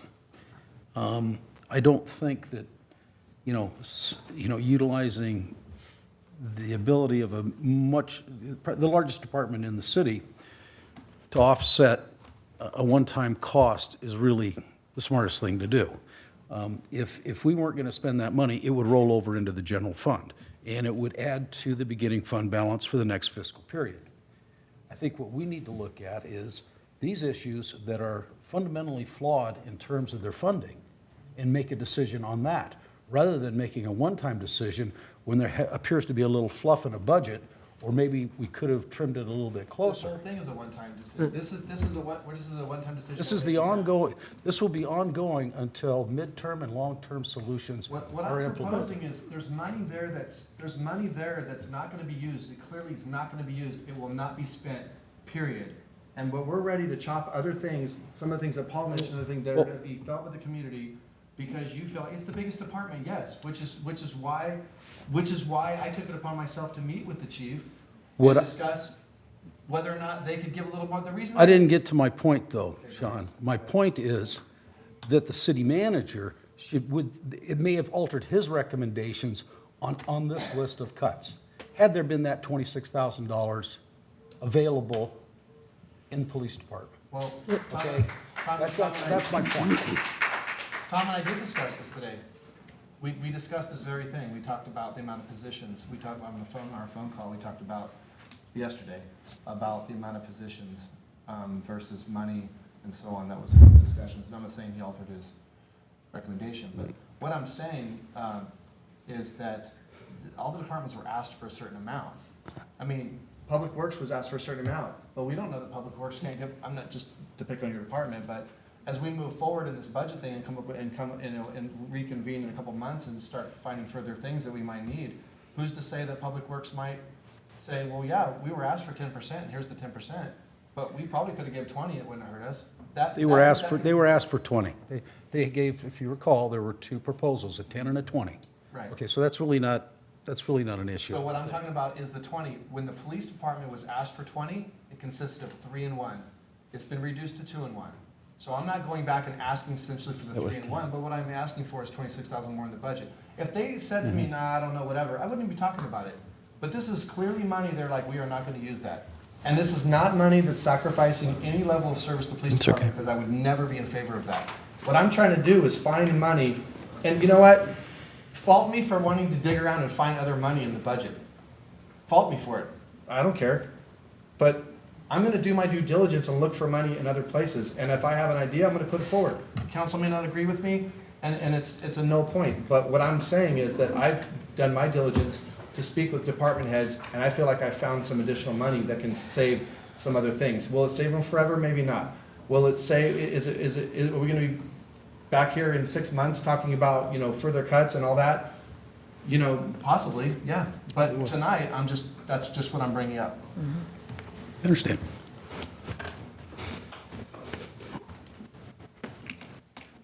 Anybody else? Kimberly? Anybody? I'd like to speak after the public comment. Okay. I'd like to hear the public's point of view. Ms. Amos, did you want to go first? I'll just make this really clear based on just the discussion in the last 5 minutes. Measure R says that the percent you can ask the general fund and the police department to be cut is 0. That was the legislative intent of the people of Galt. That is what we promised them. That is what they expect. Hands off the police department. That is what the public wants. In 2009, when we started implementing Measure R, sure, there were some vacancies and things, but what you're talking about now is this fiction that we're going to call them frozen, but we're actually not going to fill them anyway, so it's really not going to matter. In the meantime, officers are required to work overtime, and then we burn them out, and then they leave, and we have to get new officers. That is not a sustainable plan. The purpose of Measure R is simple. 0 requests for cuts in the PD. Leave the PD off limits.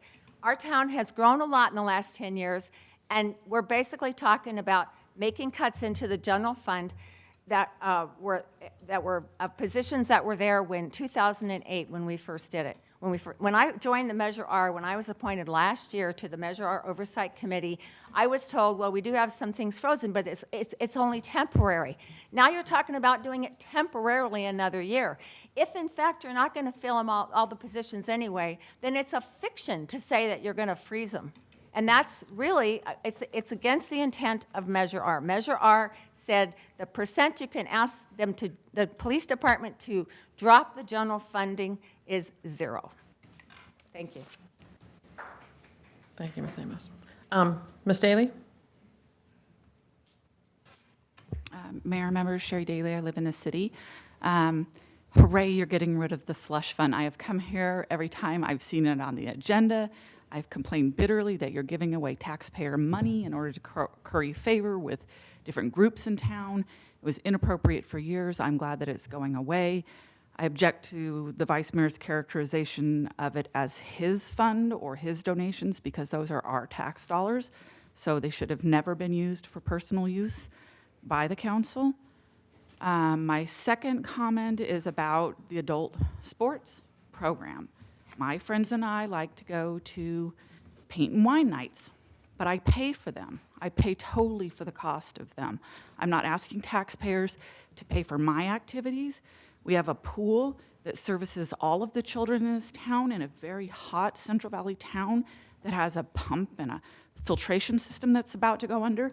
So I don't understand this. I scrounged up $26,000 to save adults from paying more fees for their darn activities when we have such high maintenance needs, and it's outside of the process that you all put together to get input, to evaluate choices, and most importantly, to balance our revenues and expenses. The flea market gave us a wonderful opportunity to offer services that other cities couldn't. That's gone away. So we don't have that anymore. So you can't keep continuing to offer too many services for a town this size. People need to pay for what they want to do as activities. And then my final comment, or more of a question, is on the lighting and landscape districts. I still don't understand what the cost allocation to the general or the central services is. I mean, isn't a lighting and landscape district just negotiating a contract and overseeing it? Is there a whole lot more to that? Because the central services fee of 25%, so we all pay taxes on that, and then you take 25% and give it back to the general fund for some services, and that wasn't really described too well in the documents that I looked at.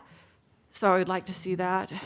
And then finally, I think it's a super idea to look at a property allocation to help the lighting and landscape districts, and I would be happy to volunteer my time, as I did on the Measure R committee, to help get that passed in this town, because our common areas just look horrible right now.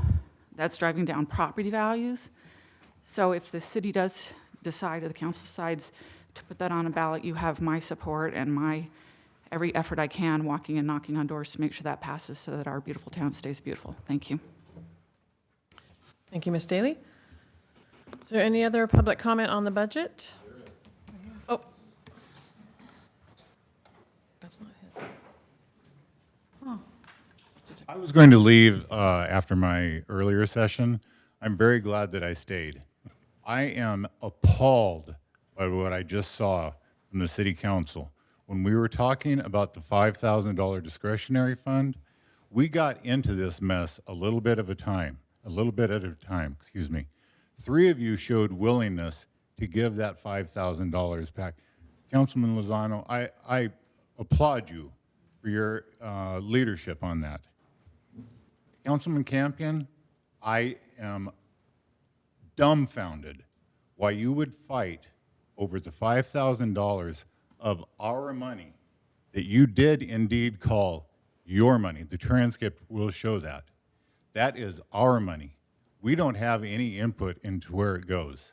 That money could be used for a program that 5 of you times 5, that's $25,000. It's $1,000 each. Now he only has to scrounge up $1,000 more. Mr. Davidson, I think you have me confused with another speaker because I supported Mr. Lozano. At first, you did not. No. It's $1,000 each, so it's $5,000 total. Okay. That money, if it's 500 or if it's 5,000, we got into this mess a little bit at a time. We're only going to get out of it a little bit at a time. And as our elected representatives, I would think that all 5 of you would jump out of your seats saying, yes, that money can be better used somewhere else. I just can't believe that the other 4 of you did not applaud Councilman Lozano when he brought up the idea and join with him and say, yes, immediately, we can pass that tonight.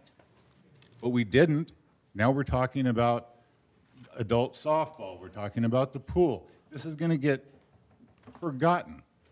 And yes, it's only $5,000, but somebody said, I think it was Councilman Farmer, it's only $5,000, but I'm sorry, it was from here. It's only $5,000, but it's $5,000.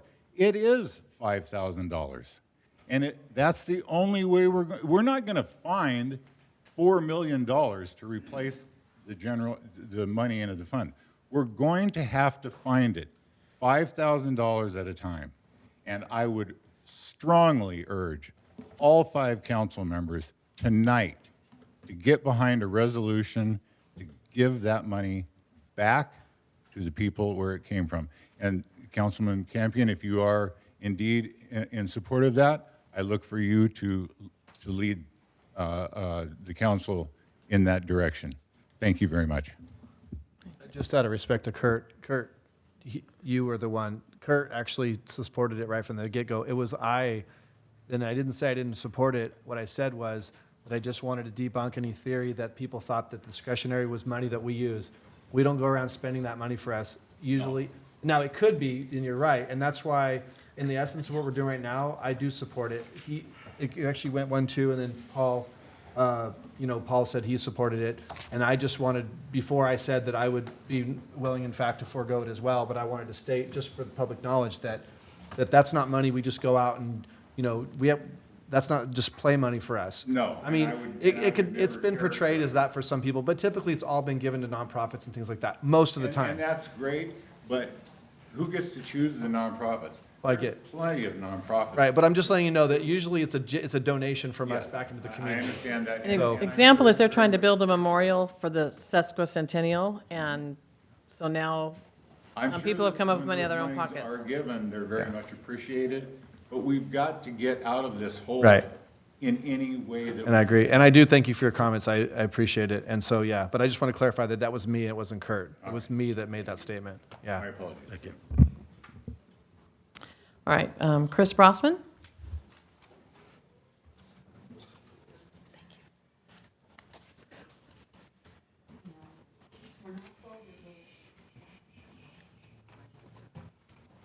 It's a small town. A lot of people know each other. I've always appreciated that about Galt. I grew up in a small town. Said, not personal. Let me go budget first. I'm going to hit on budget. Budget, guys, you all know, I've been to all 4 of your meetings here. I'm still a proponent of looking at this pay raise that we just gave. Now, I agree. Tom brought it up, and I agree that it's going to be a midterm. But I'll tell you what, as a citizen, We need to roll the wages back at when we can legally roll them back. Now, you guys are lawyers, one of you. Other one's pretty damn good. I have a lot of respect for Tom. But wages need to be rolled back to pre-cuts. Those wages were given under false pretenses of the previous city manager and the controller, or whatever we call that person, telling you guys or the previous city council that we had excessive funds.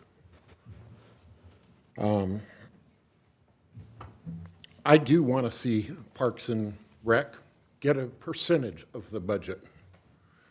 I brought that up last meeting. I want to bring that up again.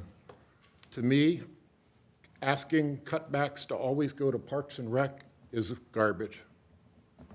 We as citizens pay our taxes so that we'll have a nice park, we'll have a nice rec. Some of us play softball, some of us don't. You know, my kids swim. So, I mean, I feel I got my share out of swimming. And they did a great job. But reality is, I want to see a percentage of it. I don't want every time we go through a budget cutback that we go to Parks and Rec and say, oh, well, you guys make a lot of money. Or you spend a lot of money. You know, so look at a percentage and come out with a percentage of the city budget and allocate it towards that. I started off with this small town, and it is a small town, and bad news travels fast and rumors travel fast. Personal comments. Mrs. Amos said, personal, here's personal. My daughter coming to me and showing me your post. I was blind. I didn't know. Some of them you've seen the post, some of you haven't. Did it make me hesitant to come to the meeting tonight? It did. But reality is, you're a city representative. You're appointed. You should not be taking a picture of somebody like a sophomore in high school and posting it to the internet. I should not be finding out about it from my daughter. You know, I read up a little bit on you, and I have a lot of respect. I mean, you're a lawyer. You're smarter than me. I'll give you that. But your behavior certainly wasn't smarter than that. It's morally wrong, not legally wrong. I hope the city figures out how it's legally wrong, but reality is, do I think it should cost you your position? Yeah, I do think it should cost you your position. I don't think a citizen comes out here to speak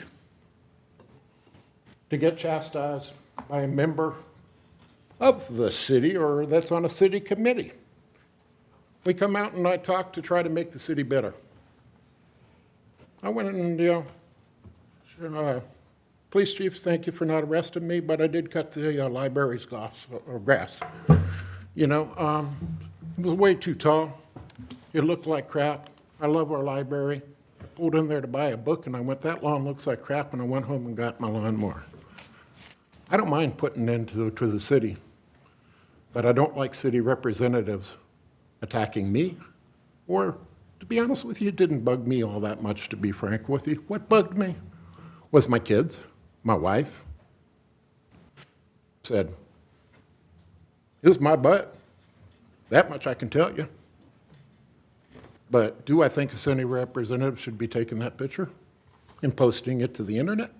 And then coming off and with the nerve to say it was private.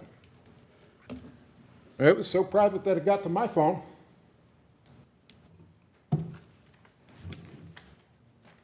Safe zones.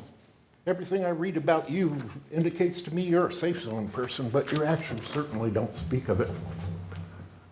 Said, you need to reevaluate yourself. City council, you can evaluate her. I'm not a lawyer. I can't tell you what to do. It was a picture of me. That much I'll give you. It wasn't a public forum.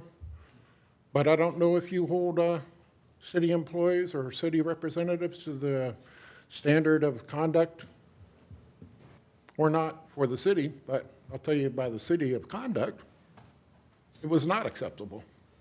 Thank you for you guys that have spoken up without my knowledge, because I know several of you have. Again, it's a small town, information gets around. That's all I have to say. Thank you.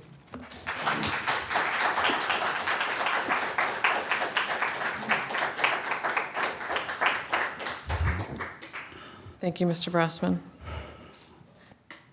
Jean Davenport? Wait, was Julie first or Jean? Were you first or was Julie first? Well, you know what, you're gonna hear from me again.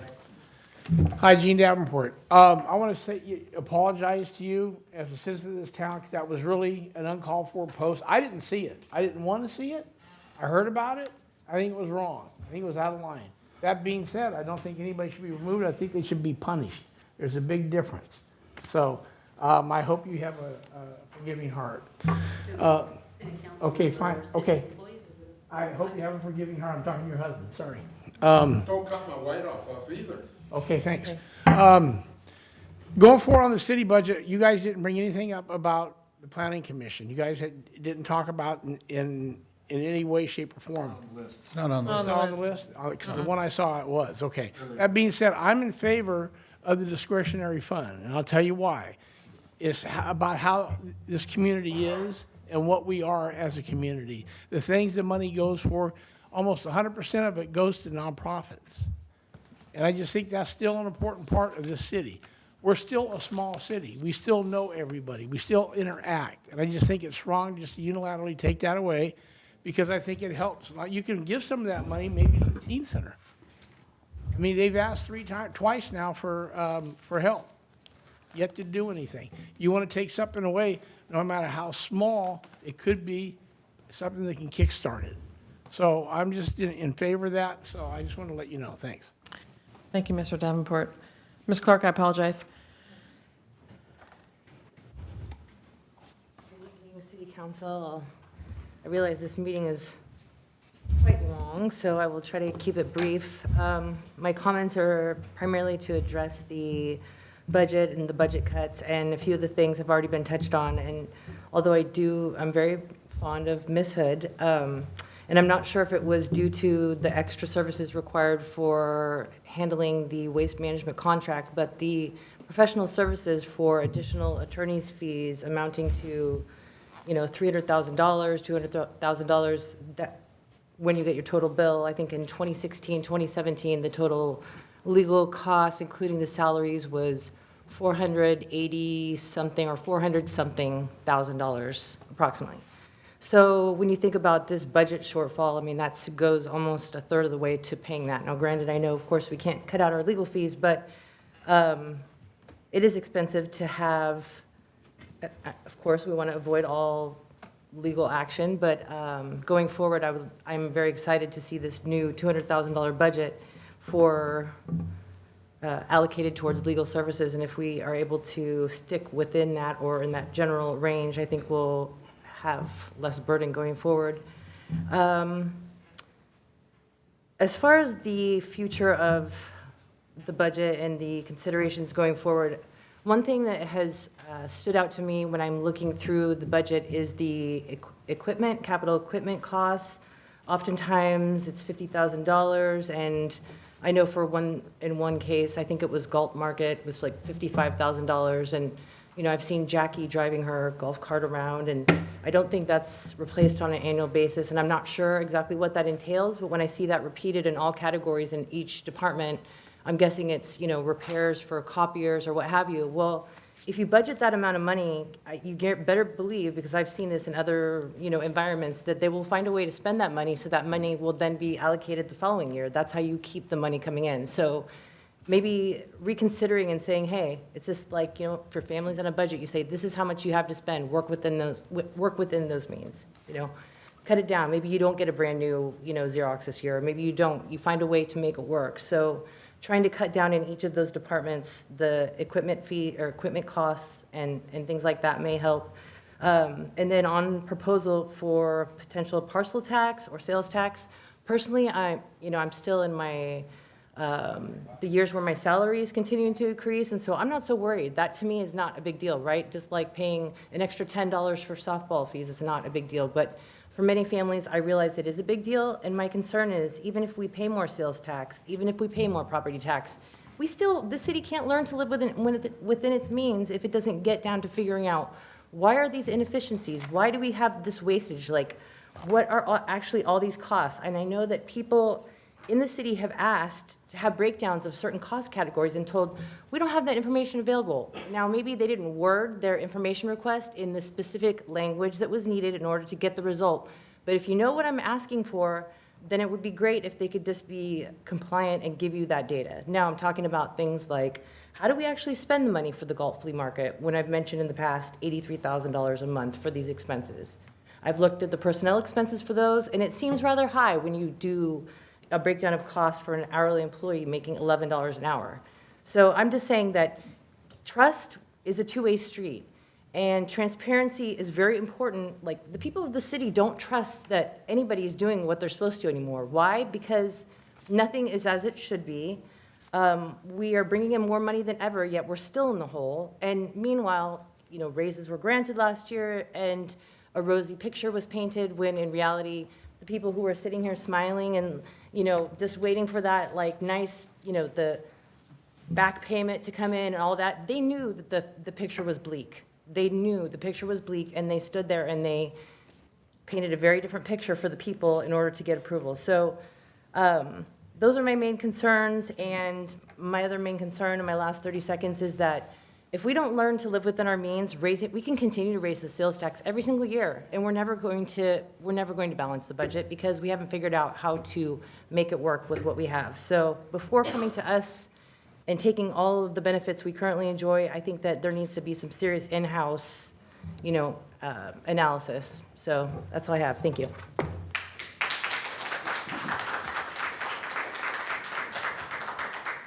Thank you, Ms. Clark. And yes, this has been a very painful process, looking in the inside and trying to figure out and live within our means.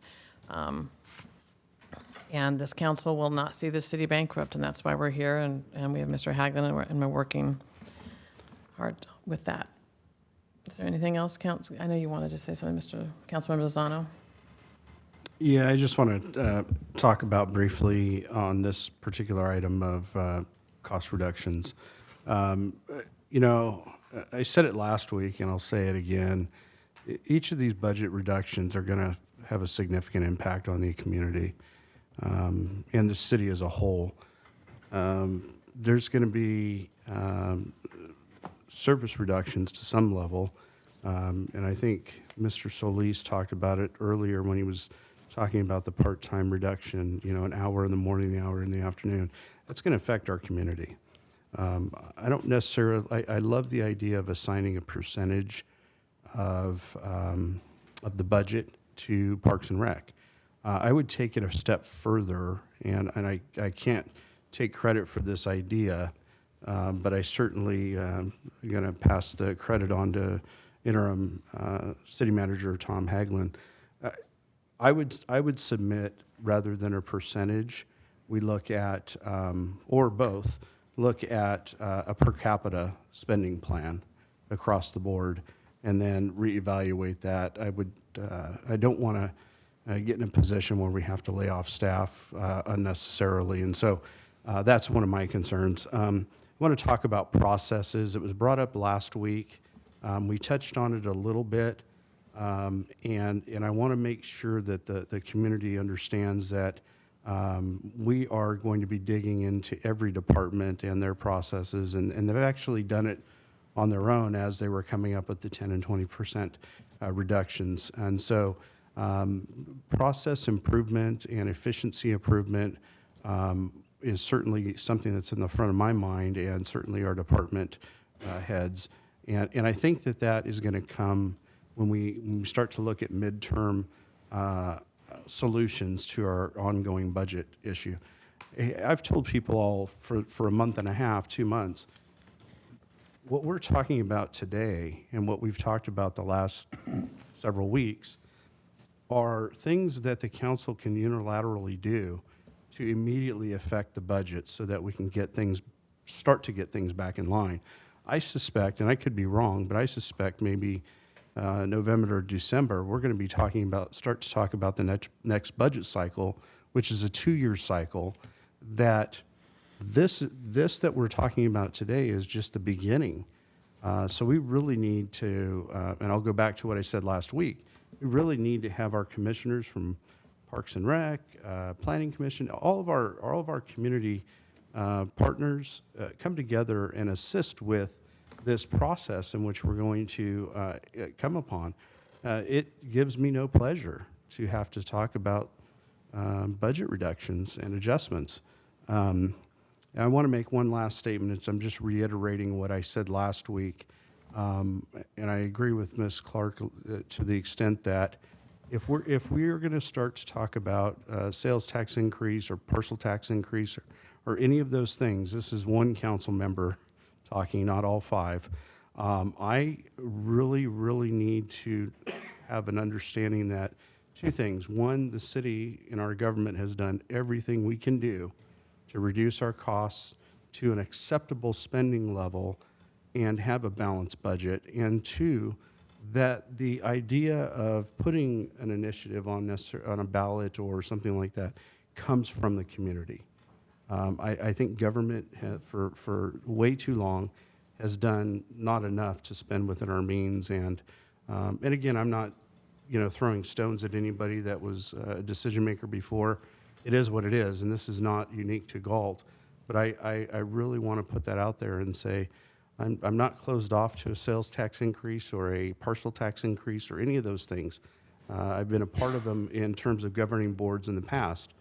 But I will say this, that unless I feel, me personally, 1 of 5 votes, that we've done everything we can try to do to tighten our belts, I will then, before, and the community comes forward and that's what we want, that would be something I'd be willing to do. So,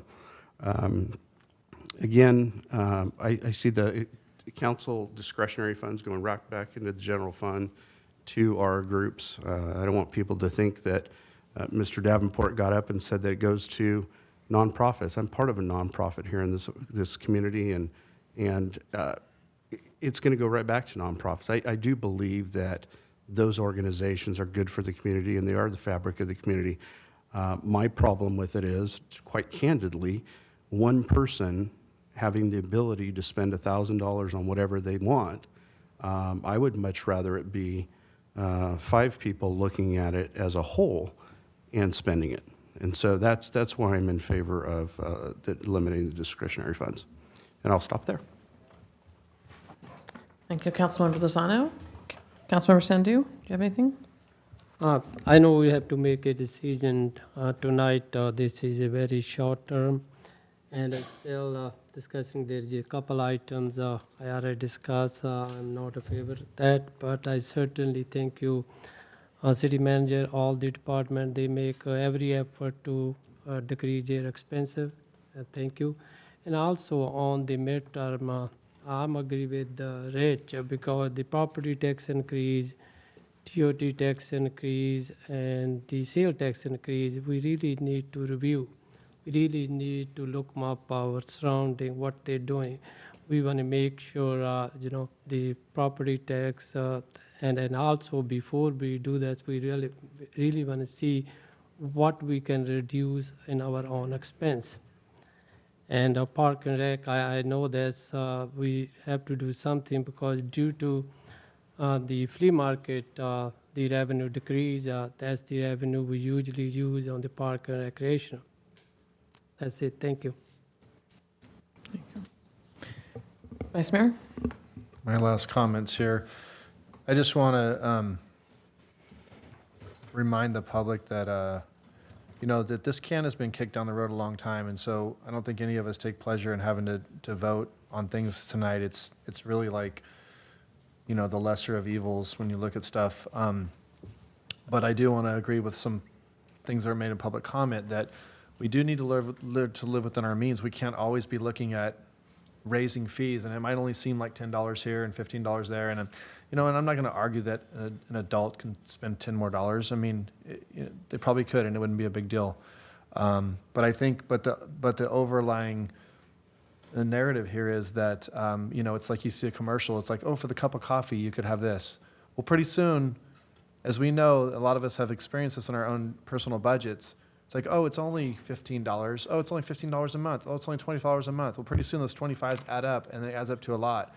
So what I always try to fight for is things that I think that the community, I always try to fight for the community. I always try to put that first as much as I can. And I think I demonstrate that. And I think I've demonstrated tonight trying to fight for certain things which I feel are takes from the community. And I just think that taking $10 and just always, pretty soon it's just this little chips. It's $10 and then it's 10 more and then it's 10 and then it's 10 and it's 15. And it doesn't seem like much in small amounts, but it still is taking. And I think that we can't always just be looking at, revenue increases. We need to be looking, and I'm not saying we're not. I mean, clearly Tom has done a good job with saying, here's our cuts. We also need to look at revenue increases. So he's looking at the whole picture, and I think he's done a great job explaining it. I think he does a good job explaining a lot of things, and so I think that's very helpful to the public. But with that said, I don't pick certain things because I pick certain things I fight for because I feel like there's something from the community, and I always try to look within before I take from the community. Interesting enough, with that being said, I did look at this list, and I kind of identified things I thought were from the community and things I thought were City Hall making a sacrifice, like a freezing of a position or giving up of some contingency money or travel expenses or whatever. And I did come up with 14 of the items on this list I feel like are gives from the community, 14 out of 33, for a total of about $243,000. 19 of the items out of the 33 I really do feel that came from with cuts within the department. So I do think that the list is fair. I have to say that, even though there is a couple items on here I'm clearly in favor of or against and I would like to save. But I do think it is generally fair. That's not counting the police stuff, of course, because that could be construed either way. But I just make that point because I think that that Tom, I want to say that Tom has done a good job with kind of balancing it. And I know I seem to be really stubborn on some things sometimes, Tom, but I do say that, it is fair at this point. But again, I'm very adamant about a couple things in the community I would like to see saved. So with that, hopefully the council will consider those things. And that's it. That's all I have to say. General comments.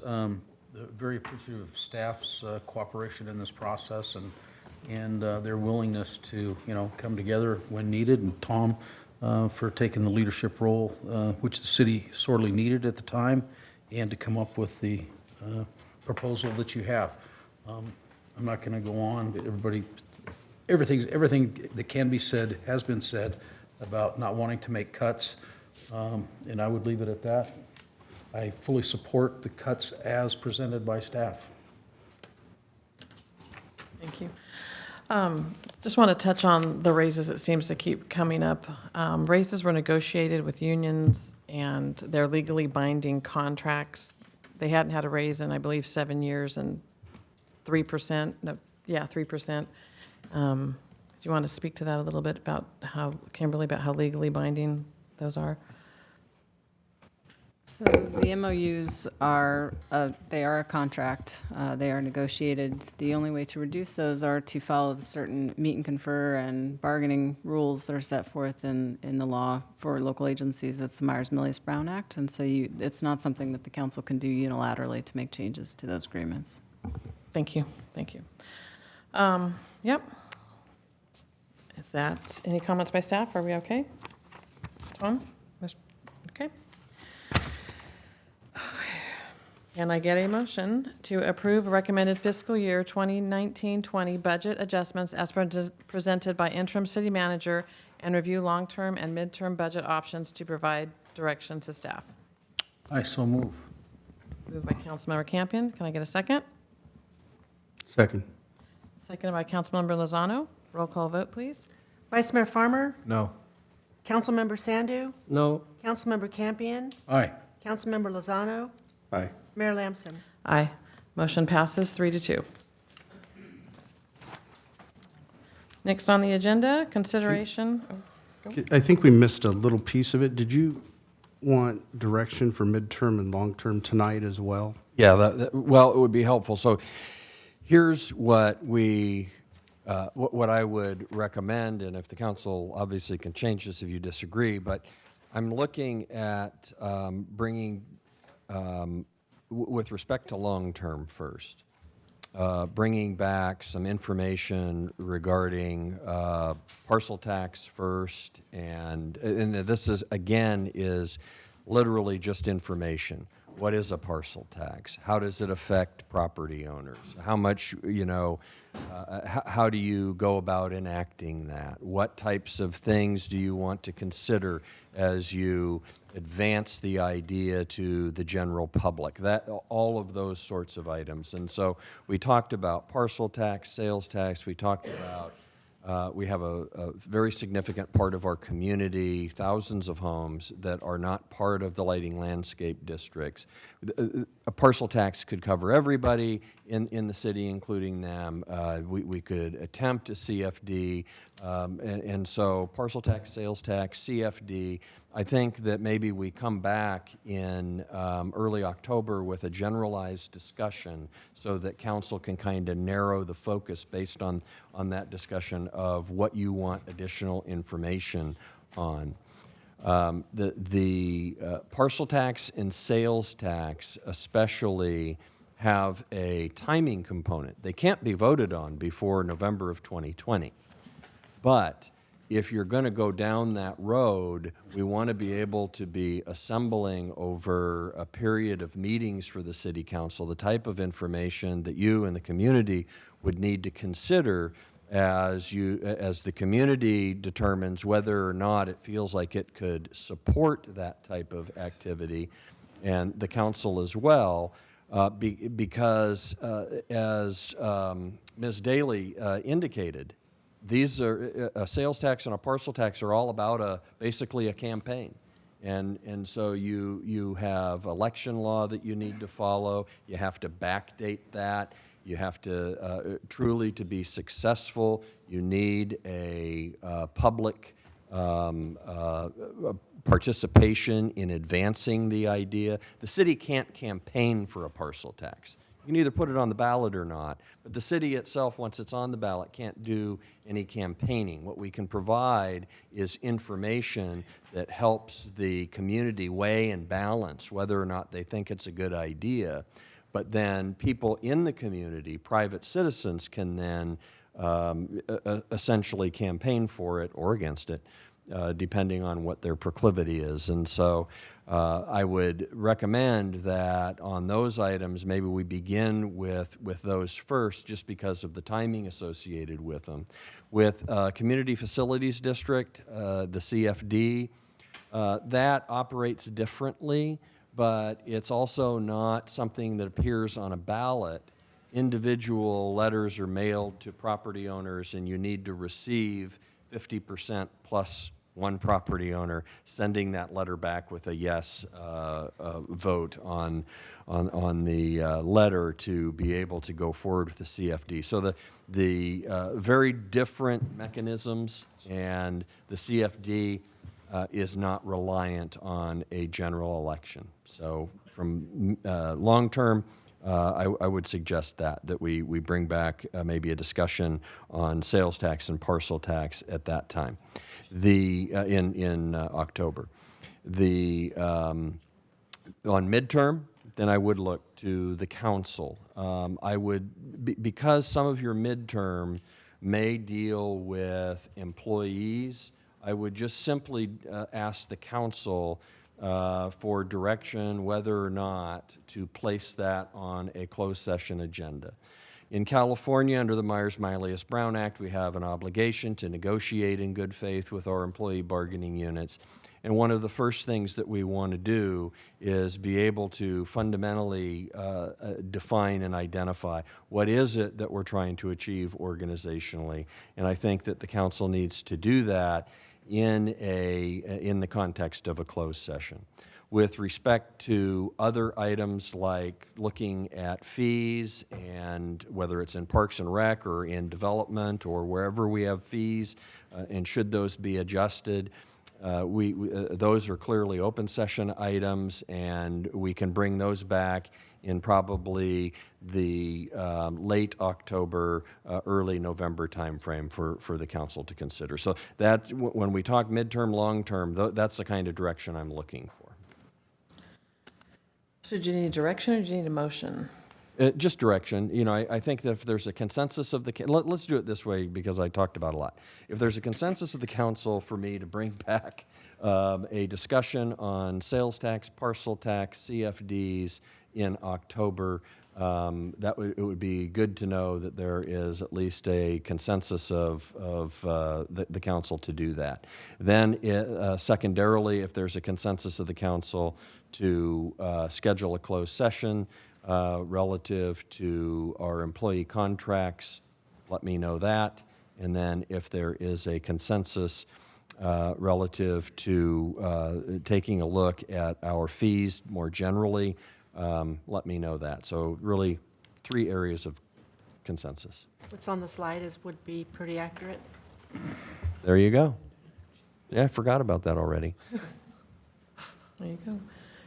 Councilmember Lozano, can you share with, because people still having trouble figuring out why our landscape is so behind, especially can you share with me what the tax is on Eastview and what you were paying as a Elk Grove transplant? Yeah.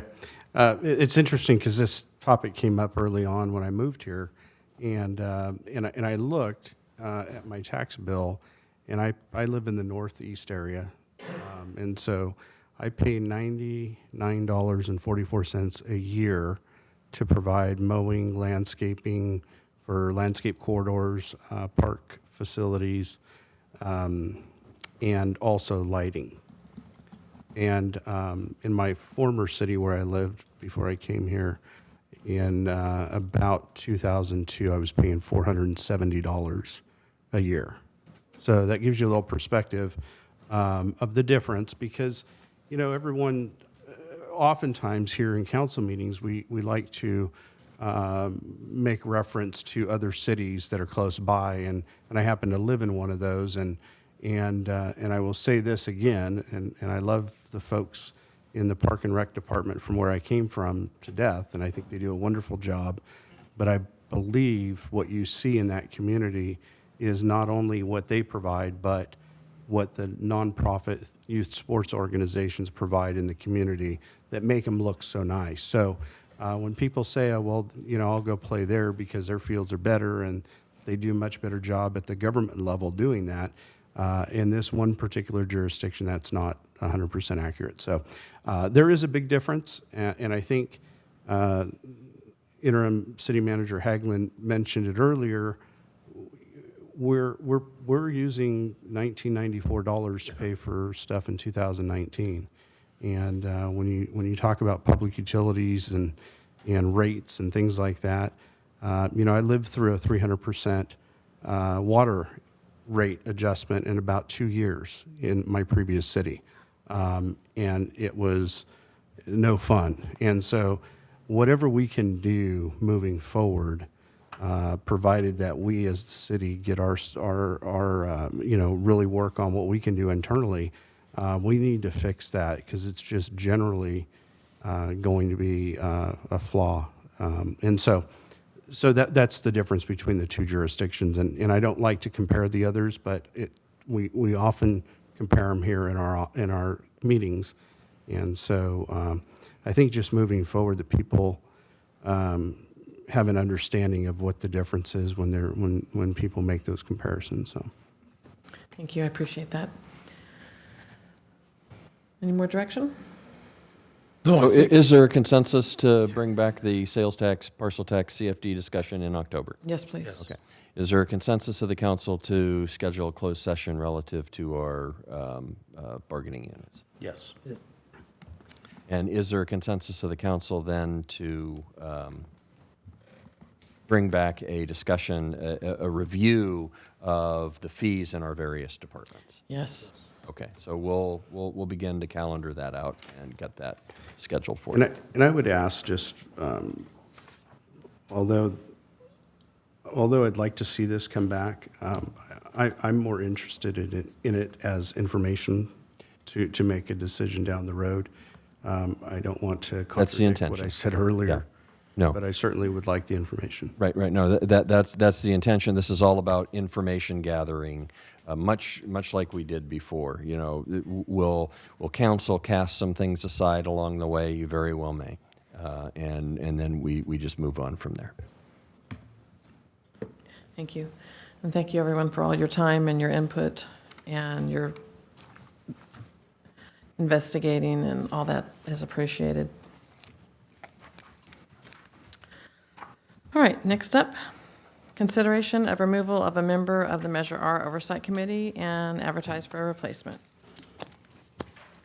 Mayor Lamson and members of the City Council, this item before you is as a result of an incident that took place at your City Council meeting on August 27th, 2019, in which an unflattering picture was taken of a citizen while that citizen was providing testimony to you regarding budget reductions.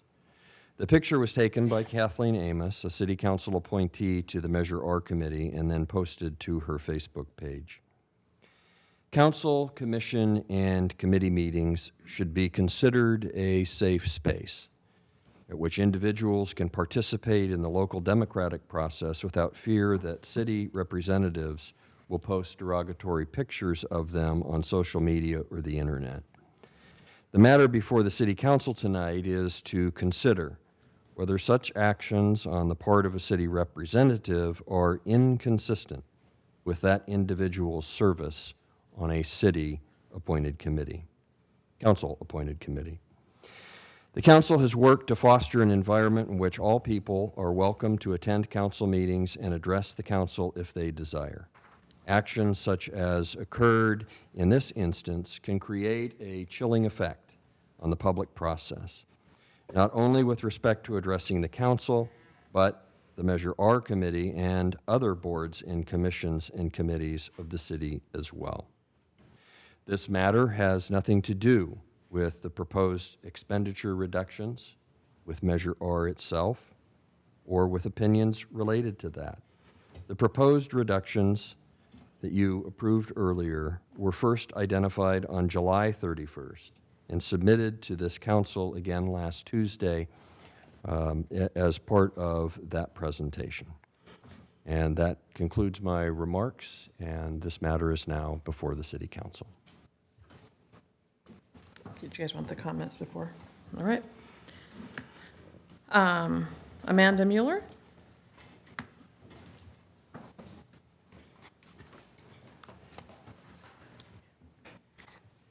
Thank you, Ms. Mayor. It's Amanda Mueller, not Mueller.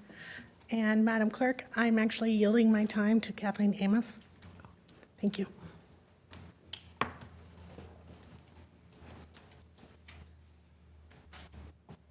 When I came here last Tuesday night, I was on vacation until the first week of August, so I missed the first 2 meetings. I had 4 phone calls the first week I got back from vacation of people that were concerned that this council was planning to violate Measure R. I came last Tuesday night to try to understand what was going on and what the issue was. Unfortunately, I may be an attorney, but I'm also a human being and a woman. I'm a senior citizen. And I saw myself confronted with a very uncomfortable situation. You know, I handled it as delicately as I could. There was no face shown, there was no name, and there was no derogatory comment. It was a factual comment. This guy isn't wearing a belt. It was about my shock. It was about my shock, my feelings at the moment. As a human being, as a woman and as a human being, it is a crime to expose yourself in public, and that's what I saw happening. However, I don't believe it's proper to, first of all, the Measure R stat ordinance has specific grounds for removal. It was anticipated by the taxpayers, the voters, that this was going, that there would be a time where someone on Measure R would be at odds with the City Council. So they put very specific grounds for removal in the ordinance. And I don't believe that this raises, you cannot remove me from the Measure R Oversight Committee. They are termed. And I don't know how long is left on my term. Perhaps the city clerk knows. But in any event, that was very specifically designed so that if someone was opposed to the City Council and the City Council saw them as being at odds with what the council wanted to do, that they would have a specific term and they couldn't be just removed because you didn't like something that I did. in a totally different context. What I did last week, I did in fact contact an internet attorney, for an expert in this matter, and I was told that I was simply exercising my First Amendment rights. This is a public forum, and I know a lot of people may not understand. When you enter a public forum, you make yourself available to have your photo taken, and it can be published, and you cannot complain that you didn't like the way that your picture looked. Now, I did not have an intention to hurt anyone's feelings. As I said, I was faced with a shocking situation, and I handled it as delicately as I could by not making a negative comment, by not showing a face. I didn't know the name. I don't know the gentleman. It wasn't cyberbullying. I didn't even know him. And my Facebook account is set to private. Only my immediate friends have it only shares with the friends, not the friends of the friends or anything else. So I wasn't going after anybody. And as soon as I received a call from the city manager, less than 48 hours later, I took it down. And I believe that should have been the end of it. Now, I'm glad that he's here tonight so that I can talk with him and his wife privately and apologize to him privately. I didn't intend to hurt anyone's feelings. But it has been said, there's been a lot of stuff out there, and apparently there was a sheet that was put on Facebook that I haven't even seen. It hasn't even been given to me. You know, I live in a world of due process where people have a right to know what they're accused of, and they have a right to have an opportunity to defend themselves. And this, I do not believe, I believe you need to get a written legal opinion from your attorney that you actually have any legal basis to do this before you do remove me, because I don't believe that there is anything in here that constituted, according to my attorney, cyberbullying was not a factor. I wasn't cyberbullying anybody. I wasn't pointing anyone out. I was expressing my feelings of shock that this is happening in a public meeting. I didn't escalate it. Oh, and by the way, you have all opened me up by putting my name on this agenda and giving voice to these allegations that are not true about cyberbullying and all of that. You've subjected me to harassment and cyberbullying, and my car's been vandalized twice in the last week. So I think that we all got a little overly reactive in this situation, but I don't believe that it's grounds for removal from Measure R. I've been accused of not being sensitive to disabilities issues. And I know some of you, if everyone's been reading everything else I put on the internet, you probably already know this too. On my cover photo, which is public, I have a sister who's 57 years old who's holding a doll. She has an IQ of 25 since birth because of malpractice at birth. Kathleen, your time is up. She knows that you cover up when you leave your bedroom. You cover up your private parts. Thank you.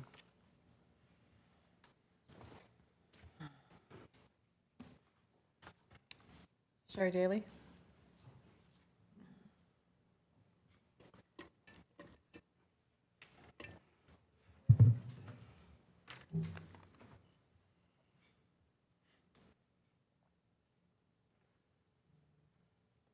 Hi, Sherry Daly. I live here in the city, and I want to make some comments regarding Measure R and the ordinance that was passed by, or the initiative that was passed by the voters, and then I do want to address the personal issues as well. I was a founding member of the Measure R committee, and as such, I was there when we wrote the initiative. So when we got to this clause about what should happen if somebody wanted to remove someone from this committee, it's an oversight committee. It's independent of the council. And that was one of the guarantees we gave to the citizens to get them to pass it, that there would be this independent body to review and secure that funding for what it was supposed to be used for. In other words, to insulate the people on that committee to do their jobs, which sometimes is critical of council. It's part of their job as an oversight body. So when we looked at that part of the clause to decide when could council remove someone, we had a bunch of options. We looked at what is done on other commissions in the ordinance, which is just removal for good cause. And we said, no, that's too low a bar, because then the council can monkey with the committee and change the will of the voters. So then everyone said, well, we should make it they do something illegal. If they're arrested, they should be removed. And we were like, well, arrested for what? So we couldn't come up with an arrested for what list, because you just get crazy with that kind of language. So we looked at malfeasance and misfeasance. So misfeasance is when you do something that's it's almost like accidental. You don't have intention to harm, and it's also not an unlawful thing that you do. As opposed to malfeasance, which is what the word is used. And it's not appropriateness to represent the city on this committee. That is inaccurate from the city manager of what you are testing tonight. The ordinance says you can only remove for malfeasance. Malfeasance is intentional, dishonest, and potentially illegal behavior. There was nothing dishonest in the post. There was no intention to harm this person. I know Kathleen, and I talked to her directly after this. She wasn't intending to hurt this person. I know that there was hurt that happened. I'm not saying it didn't happen. I'm saying you would have to prove that she had intention to harm, that the post was dishonest, and that it was borderline illegal to meet the term malfeasance. So I don't believe you can remove her for this incident. Furthermore, the vice mayor has an appointee who has posted defamatory comments that I've forwarded to all of you that are pretty out there. Those comments were posted on one page. Kathleen's was a private post between her friends. Your appointee posted really horrible things on a page with 8,000 members who view it, on a page with 5,000 members who view it, who had someone else post for her so that the person it was aimed at could see it because she was blocked, and then hopped over to another social media platform and continued this behavior. That's outright criminal behavior, the defamation that was involved, and the definition of cyberbullying. No one raised their hand over that. No one had a complaint when that happened. So I really think where you had a low bar for a committee member and that behavior was completely ignored because it was a friend of the council who wasn't criticizing the council for a move they're making on the budget, and then you have a comment that was made that was not intended to do harm, although it did, who is willing to stand here and apologize, that you're going to equate that to malfeasance, really opens up a whole lot of attorney work that we really don't need. And just to talk to the people here, I love Fran. I mean, we raised our kids together around the swimming pool, and I know her and her husband have done so much for this community. I know they're good people, but I also know Kathleen's a good person. She spent 30 years in this community trying to help people. She just wrote the bylaws for the teen center so they could get their incorporation. So these are, ironically, all three really good people who should have been able to sit down together like we are the small town we are and apologize and understand each other. And this has just gotten blown out of proportion and to a point where it can't meet a legal test for removal, and it needs to be a personal issue, and perhaps the council needs to set some guidelines. You can't for Measure R because it's an initiative, so you can't change the initiative, but maybe for the other committees you can come up with some rules. If somebody's acting inappropriately and is representing the city, maybe you give them the rules in advance and you say, here, sign this, and if you do these things on your social media, that's grounds for removal. Because right now the bar is bad behavior, basically. But on Measure R, it is not. On Measure R, it is malfeasance. And that's a legal term. Jerry, your time is up. Does not meet that. Thank you.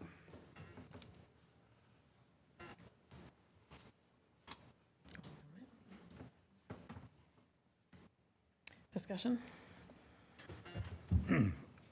I would like to know from the city attorney, and I'm not asking for a legal opinion this evening, but I would offer that we delay any action on this until the city attorney has had an opportunity to research it and provide additional information as to, whether we have the ability to do this with Measure R or not. Well, so I would note, they are correct that the Measure R has its own distinct terms that are slightly different, that are somewhat different than there are for the other council-appointed commissions. One of the terms is malfeasance. It's not defined in the ordinance. It is typically seen as as some sort of wrongdoing. The council obviously has if the council were to make those findings, to then remove a commissioner for an act of what is considered malfeasance. So it's malfeasance, repeated absences for a committee meeting, failure to meet qualifications set forth in the section or inability or unwillingness to fulfill the duties of a committee member. And those are the grounds for removal or resignation.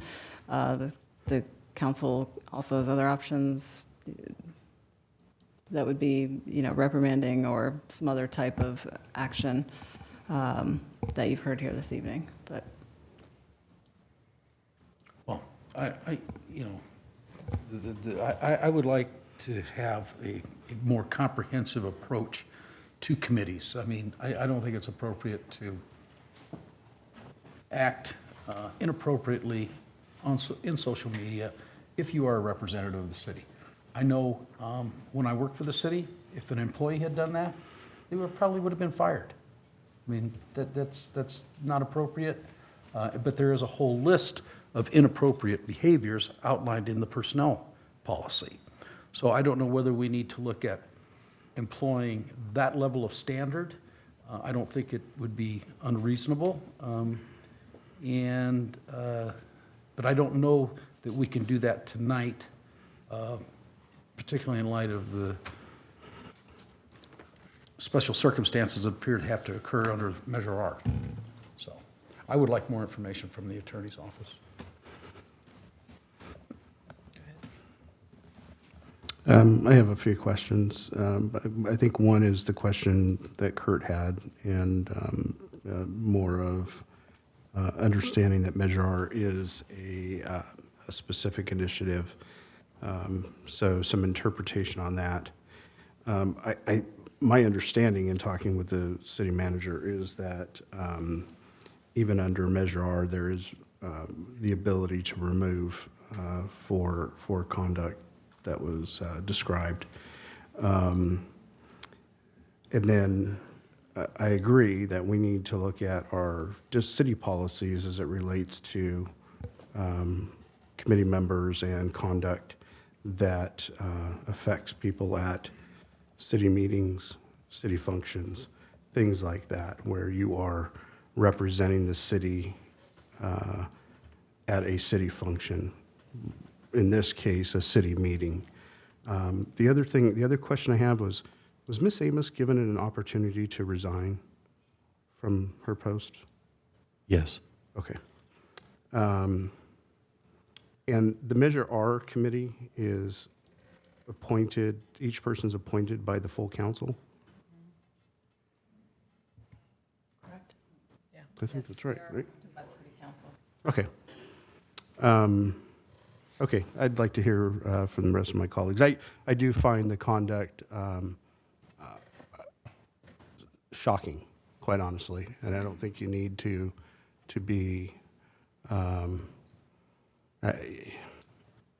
would expect it from somebody with a lot less standing, I guess, and that's surprising to me. So.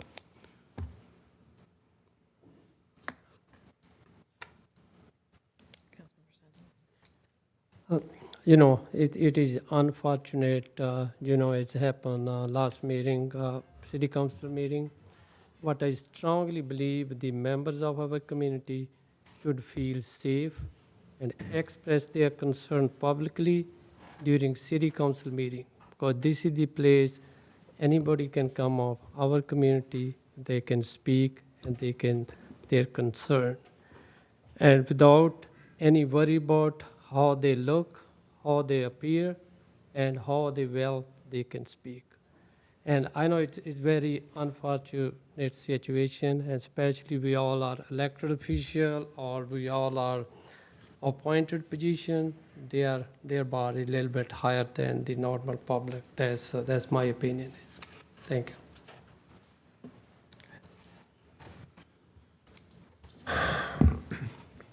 Well, first of all, it's troubling that we have to be talking about this.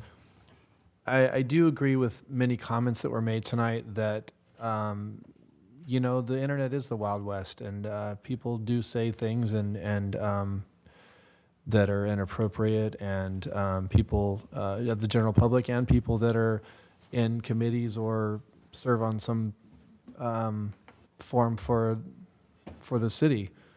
I think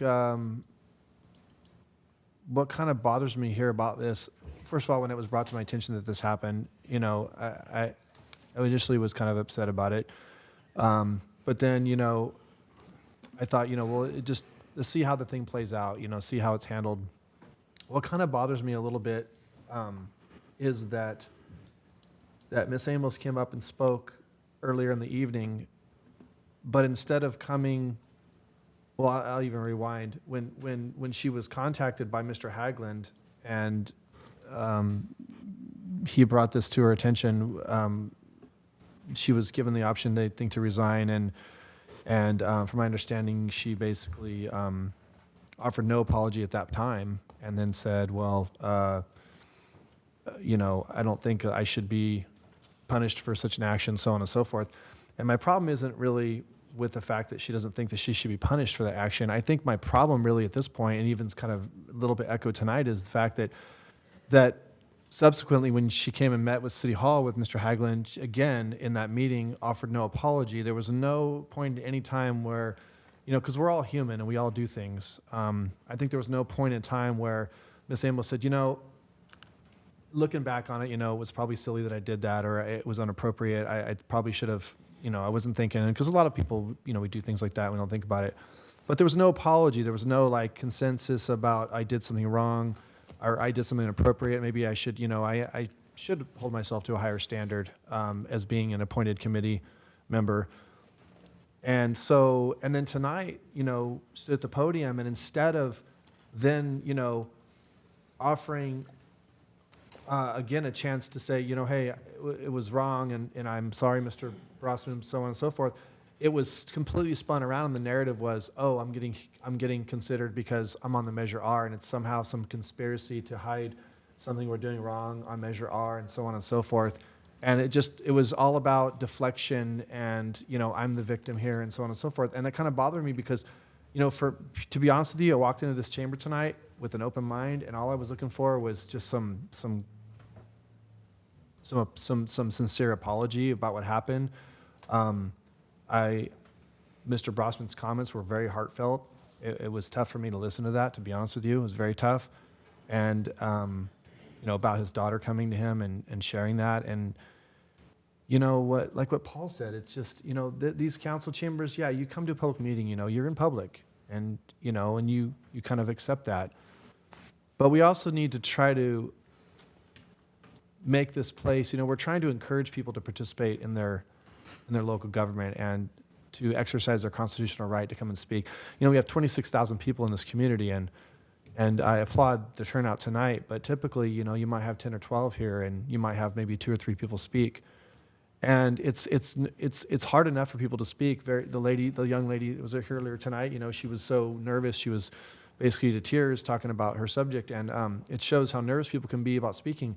And so to add on top of that ridicule, or to take a picture and then, you know, then post it, you know, we can sit here and interpret maliciousness or whatever all day long, but like I said, what just kind of just keeps getting at me is that I just feel like there was a time for an apology. At the end, Miss Amos did say, you know, I would like to apologize to him in private or whatever, but I think that, you know, at that point, I felt like it was like so much had been said and everything. It's kind of like at the end of it, it's like, you know, and it's still, even then, you know, her comments were trying to spin it as, oh, it's something about Measure R, and you can't do this, and talk about bullying. I almost felt like the council was bullied, like, you know, hey, I'm an attorney, you know, and you're going to get legal action if you can. It's almost like we're being threatened to take action. So I'm troubled by that, because I really, you know, came into this with open mind. I don't know what to think of this moment, but this is just how I feel.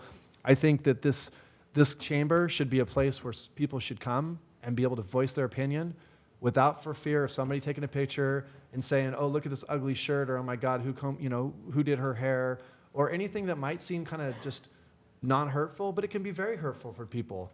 And I think we're setting a precedent for our children and people that we can't behave that way. And I don't know what course of, you know, if the council will agree tonight on the course of discipline that's been set forward, or we decide on something different. But I just think that, you know, and this goes for anybody, you know, whether it's somebody I appointed, you know, or anybody else. I mean, everybody needs to be held to a high. This goes for everybody. We really need to people that serve on these committees need to take it seriously. It's not a joke. I mean, you guys take an oath. It's not a joke to serve on these committees. And you guys need to really pay attention to what you're doing online and stuff. So, but that's my feeling on it. And I think, you know, this is a defining moment for the council on our feeling and laying kind of the groundwork for a policy here. And, yeah, so. So, one of the things that bothered me was it was listed as a pet peeve. It was a wardrobe malfunction, pure and simple. It wasn't on purpose. It's not a kid sagging his pants. It was an adult. And this was a public forum in our sacred council chambers. It wasn't an argument on Facebook. It was where people are nervous to come speak to us, and we're getting so much more interaction than we've had in councils in the past. We don't want people to be dissuaded from that. And I'm sorry, Mr. Rossman, that happened to you. And we just really need to think about what we put out there. They talk about social media and how it's causing depression and all these things. And when people post a picture of you that's unflattering in a public forum where you're supposed to be safe and you're part of that public forum, I just have a hard time wrapping my head around it.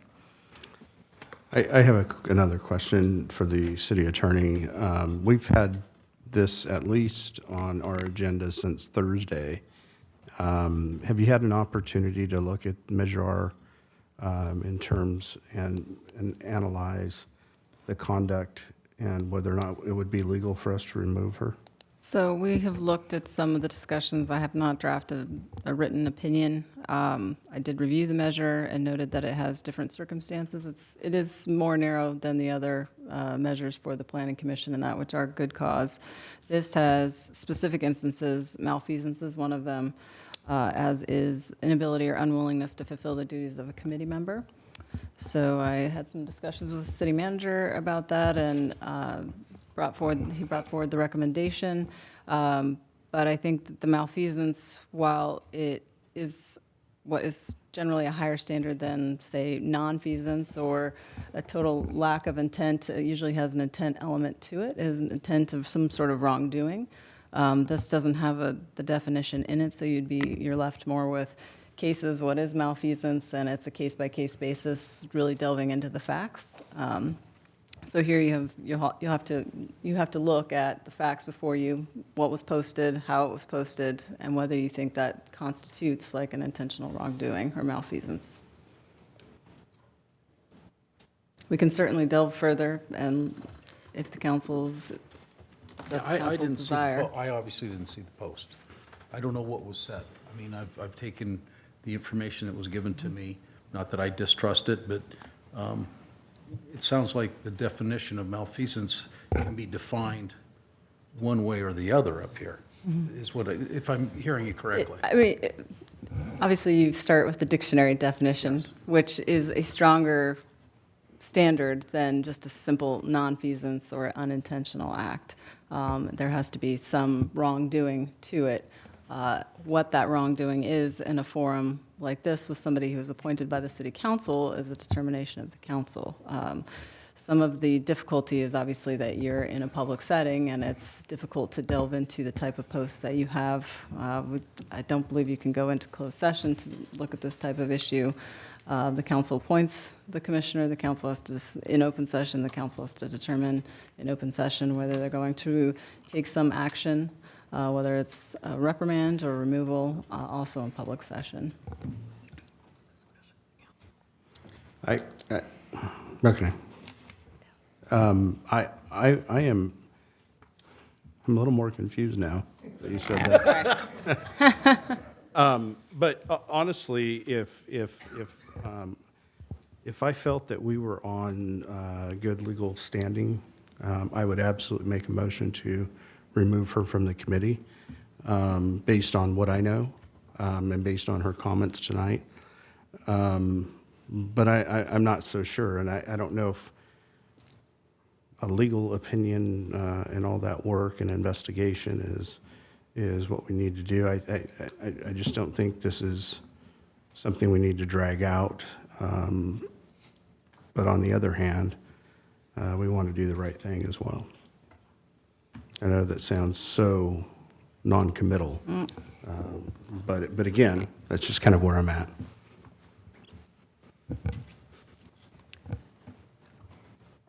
I think if the council is inclined to take action, it would just be a matter of reviewing, it'd be based on the facts that are in front of you with respect to what was posted, what the comments were, and that would be the basis of the decision. I have one more comment.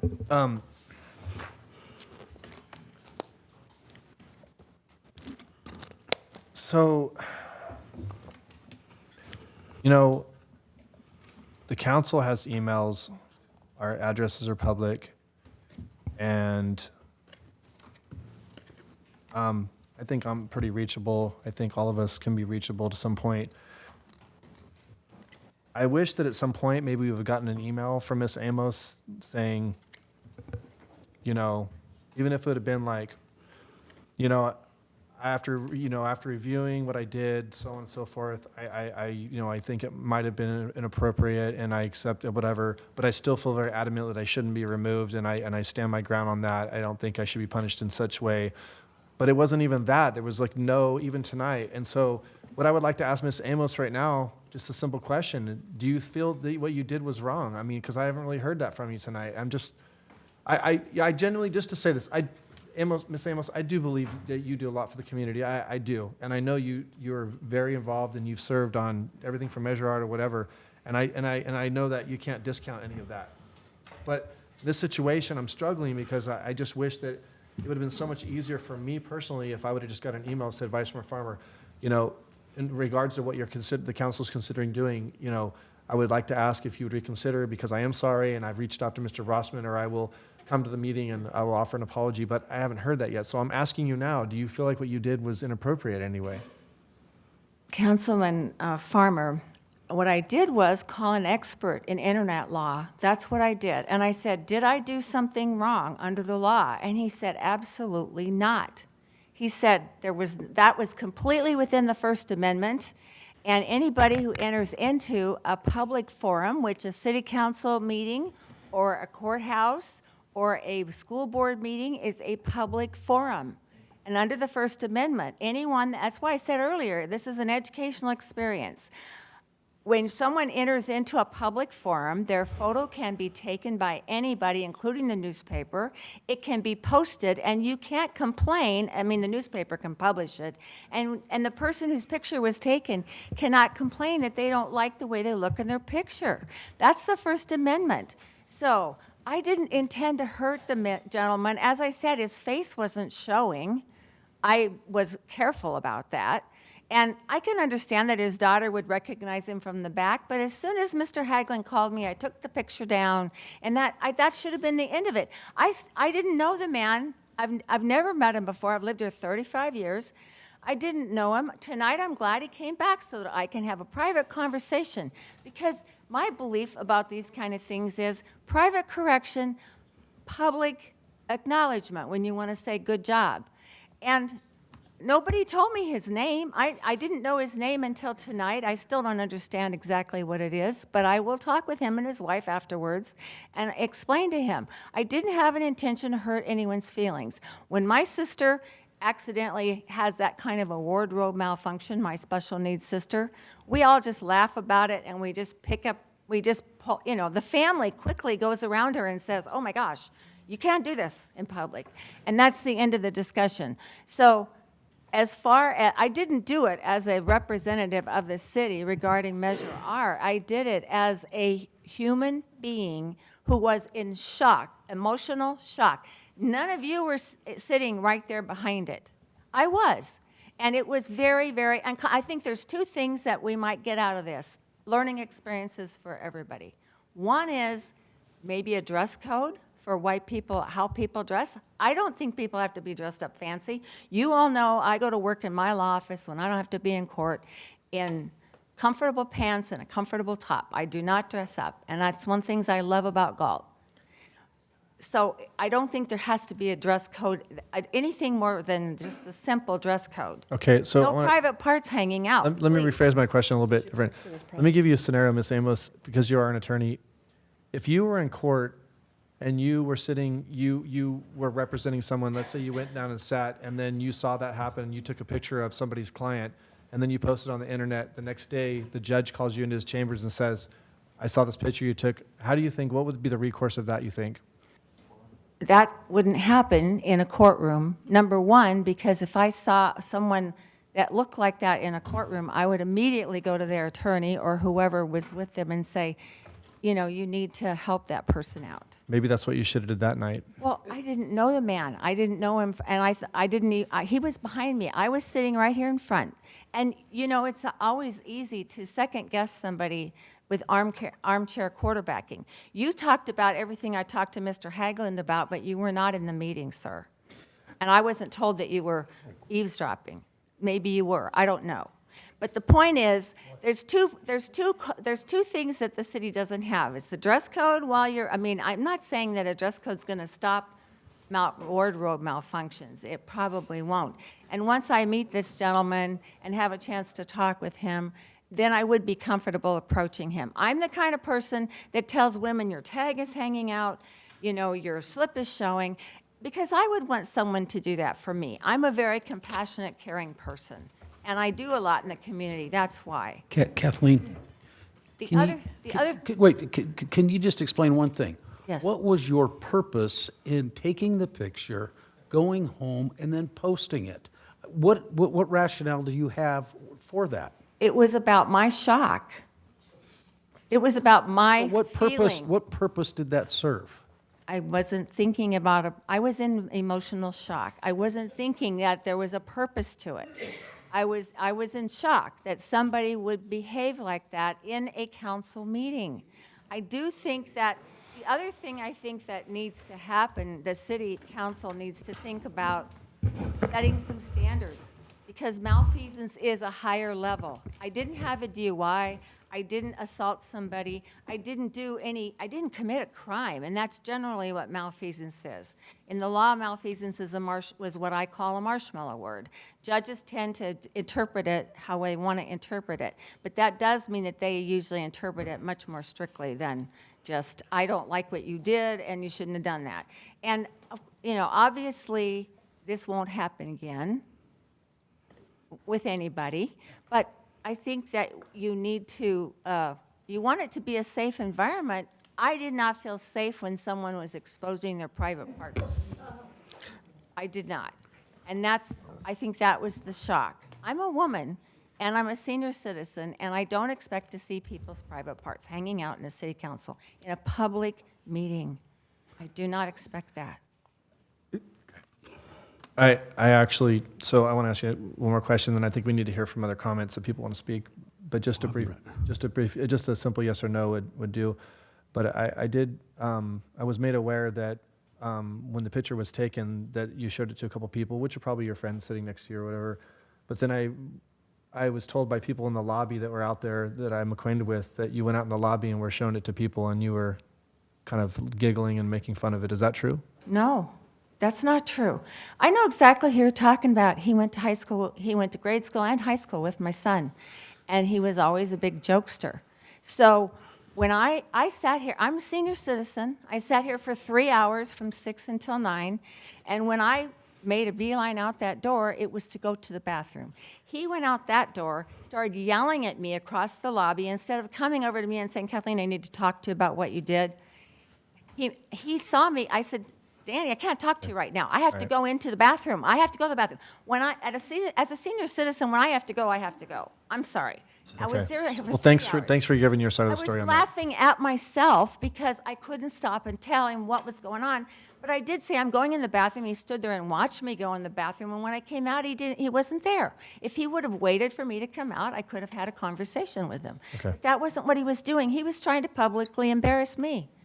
Okay, I think we need to hear from the other people that want to speak so we can wrap this meeting up. Rich, I just have a comment. I'm ready to make a motion. I appreciate everybody wanting to speak, but I think I've heard enough and determined that Ms. Amos's conduct was inappropriate, and she should be removed from the Measure R Oversight Committee. And so I'd like to make a formal recommendation to remove her from the Measure R Oversight Committee and direct staff to advertise for replacement member. Who's making a motion? Kimberly? Of course, you can make the motion in second, but we do have public comment that's still outstanding, so it's effectively a motion. We have to let him, okay. Fran Brossman? I don't come to these meetings because I work for the city.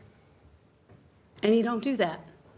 My husband doesn't come to these meetings because he doesn't get involved unless it's important. People knew me and my children and thought they didn't have a father because he was not involved in the community as a public figure. Yeah, his shirt rolled up and he walked up to the podium. If I was offended, I would have left the room. I wouldn't have taken a picture and then put it on Facebook for my friends to see that I am shocked and appalled. And I'm sorry, we're all senior citizens here. So why in the hell are you offended that you're a senior citizen? Get up and walk away. I wasn't going to come here tonight because I don't want to be in this position. He comes here by himself because he's passionate about what's going on. I am not happy with what happened. I was so offended when my daughter showed me the picture. Offended that my 24-year-old daughter had to be seen that, and obviously it's a private page, but guess what? The internet is a public forum. And you know what? Doesn't matter if you took it down. You should have taken it down immediately, not 24 hours later. I can't even express how angry I am. Because, you know what? We're adults here. We're not 12-year-olds. We're not sophomores in high school. This is not something adults do. And we're representing what kids are doing. This is exactly what kids do. And we get mad at them for it. If my child would have done this, their life would have been over as they know it. And this is what we expect adults to act. And I am so mad. I wasn't going to talk. I don't know if you saw me, I was fuming in that chair. But to not apologize and to say it was a red herring, grow up. For a senior citizen to act this way and an educated woman who's a lawyer in our community, I would never recommend her. Because what are you going to do to your clients if you don't like what they do, or if you're appalled and upset and, gee, I'm a senior citizen and I was offended? You're never going to get someone to come stand in this building with more passion than my husband has. Because he doesn't express it unless it means something important to him. Again, no one knew my kids had a father because he was not involved in the community like I was. So that just appalls me that someone would be so offended that they couldn't walk away. You know what? If you're offended because he's a man and you didn't want to talk to him, then you tap a man that you know in this building and say, could you go talk to that gentleman? That's what I would have done if I would have seen someone zipper down. No one ever tells the man his zipper's down except the guy, honey, go tell him his zipper's down. I'll be the first one, if I see a wardrobe malfunction of a woman, to walk up to a perfect stranger in a perfectly unknown place and say, no one's going to tell you your blouse is unbuttoned. Same difference. And it just amazes me that everything turned back to her. It was stated many times. She threatened to sue the city council if you took her off this committee. So don't take her off. Just don't vote her back in.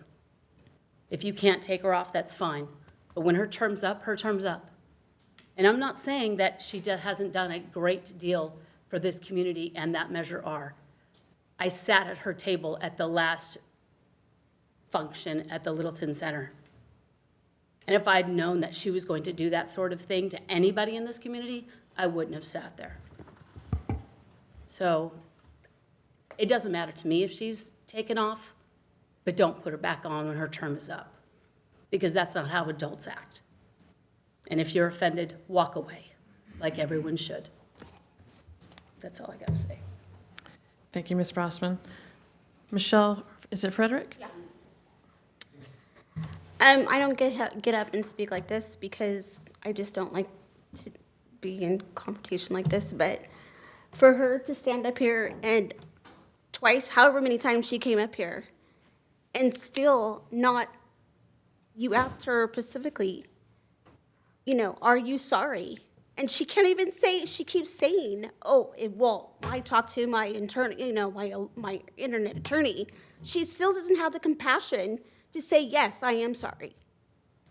So you, councilmen, need to do all of us a favor and get her out of here. Be done with her.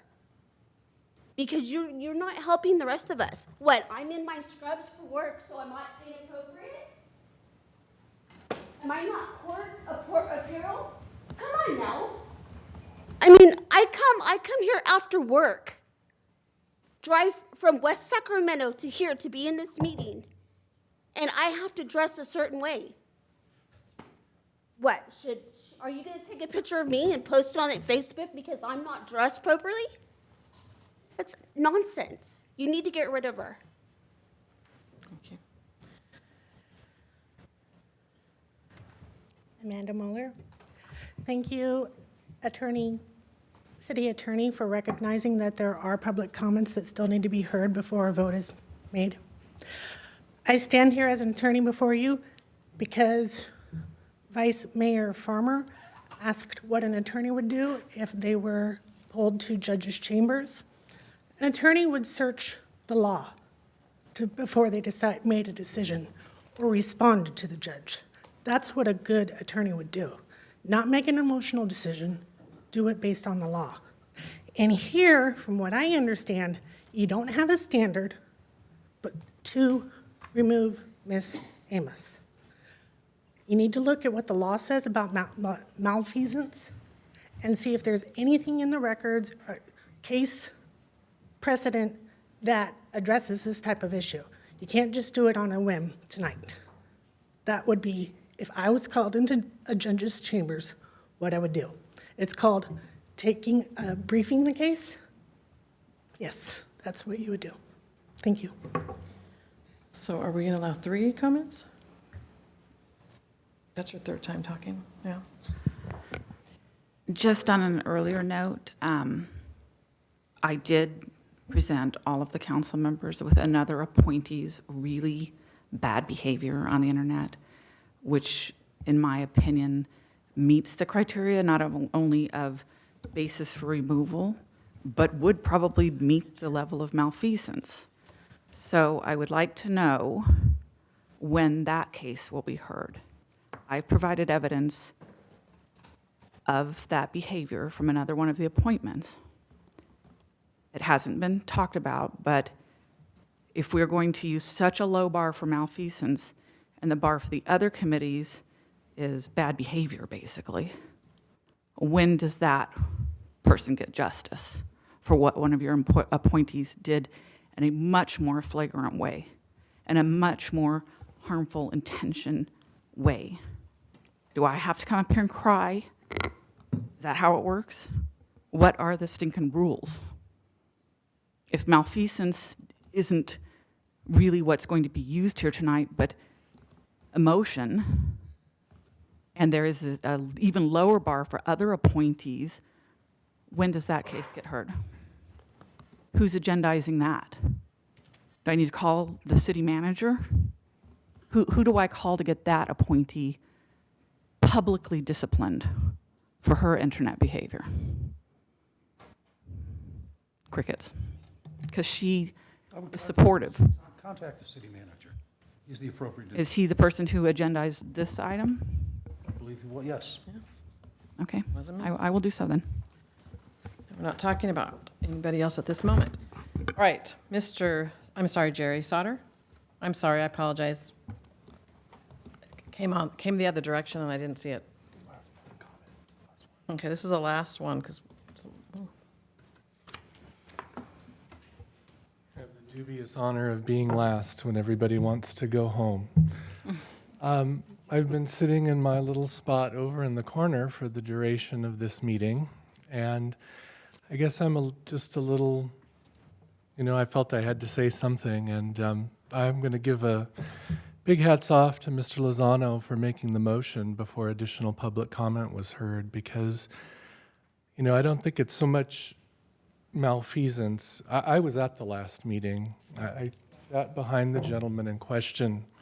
I'm a member of the public. I kept my mouth shut. I don't want to embarrass anybody. Am I at a higher standard than our own council and committee members?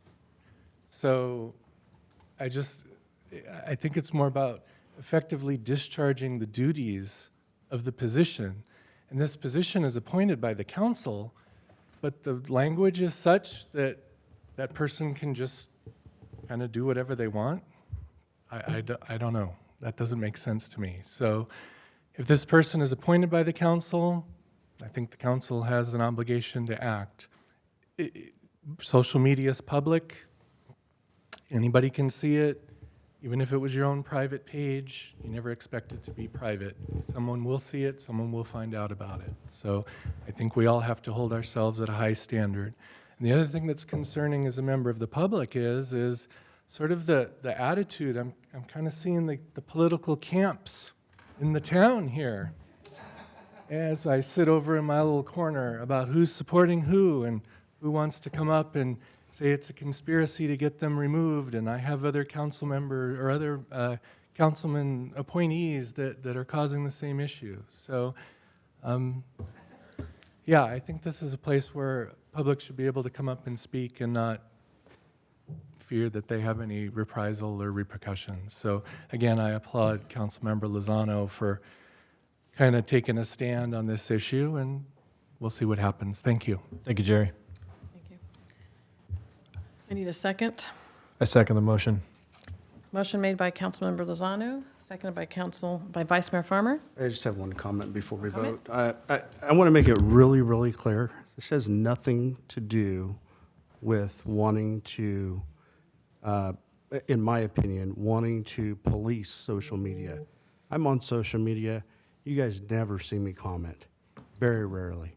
I'm not interested in doing that. The problem I have with this particular case is that this was a committee member that did this conduct at a public meeting, at a city-sponsored public meeting, and where, it's been mentioned many times, this is supposed to be a safe place for people to go. Again, no interest in going onto social media and policing it for everybody that's on there. I just don't watch it if I don't want to. The gentleman that came up here and spoke that had his picture taken, this is right to do that. And we had a committee member that we appointed, I don't think we did, but was appointed by the council that did this and took this picture. And so that's where I stand on it. I just want to make sure that that was out there. And just to recap, my second is I mean, this is about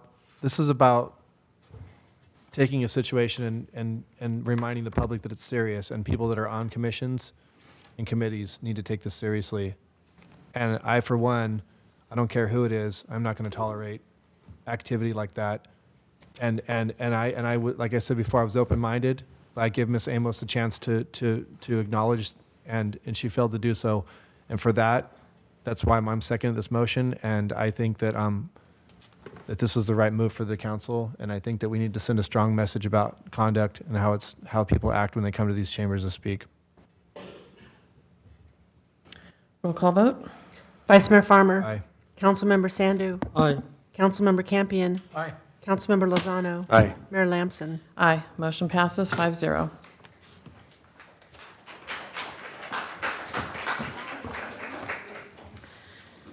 All right, any communication or city clerk's report? None and none. Staff? No.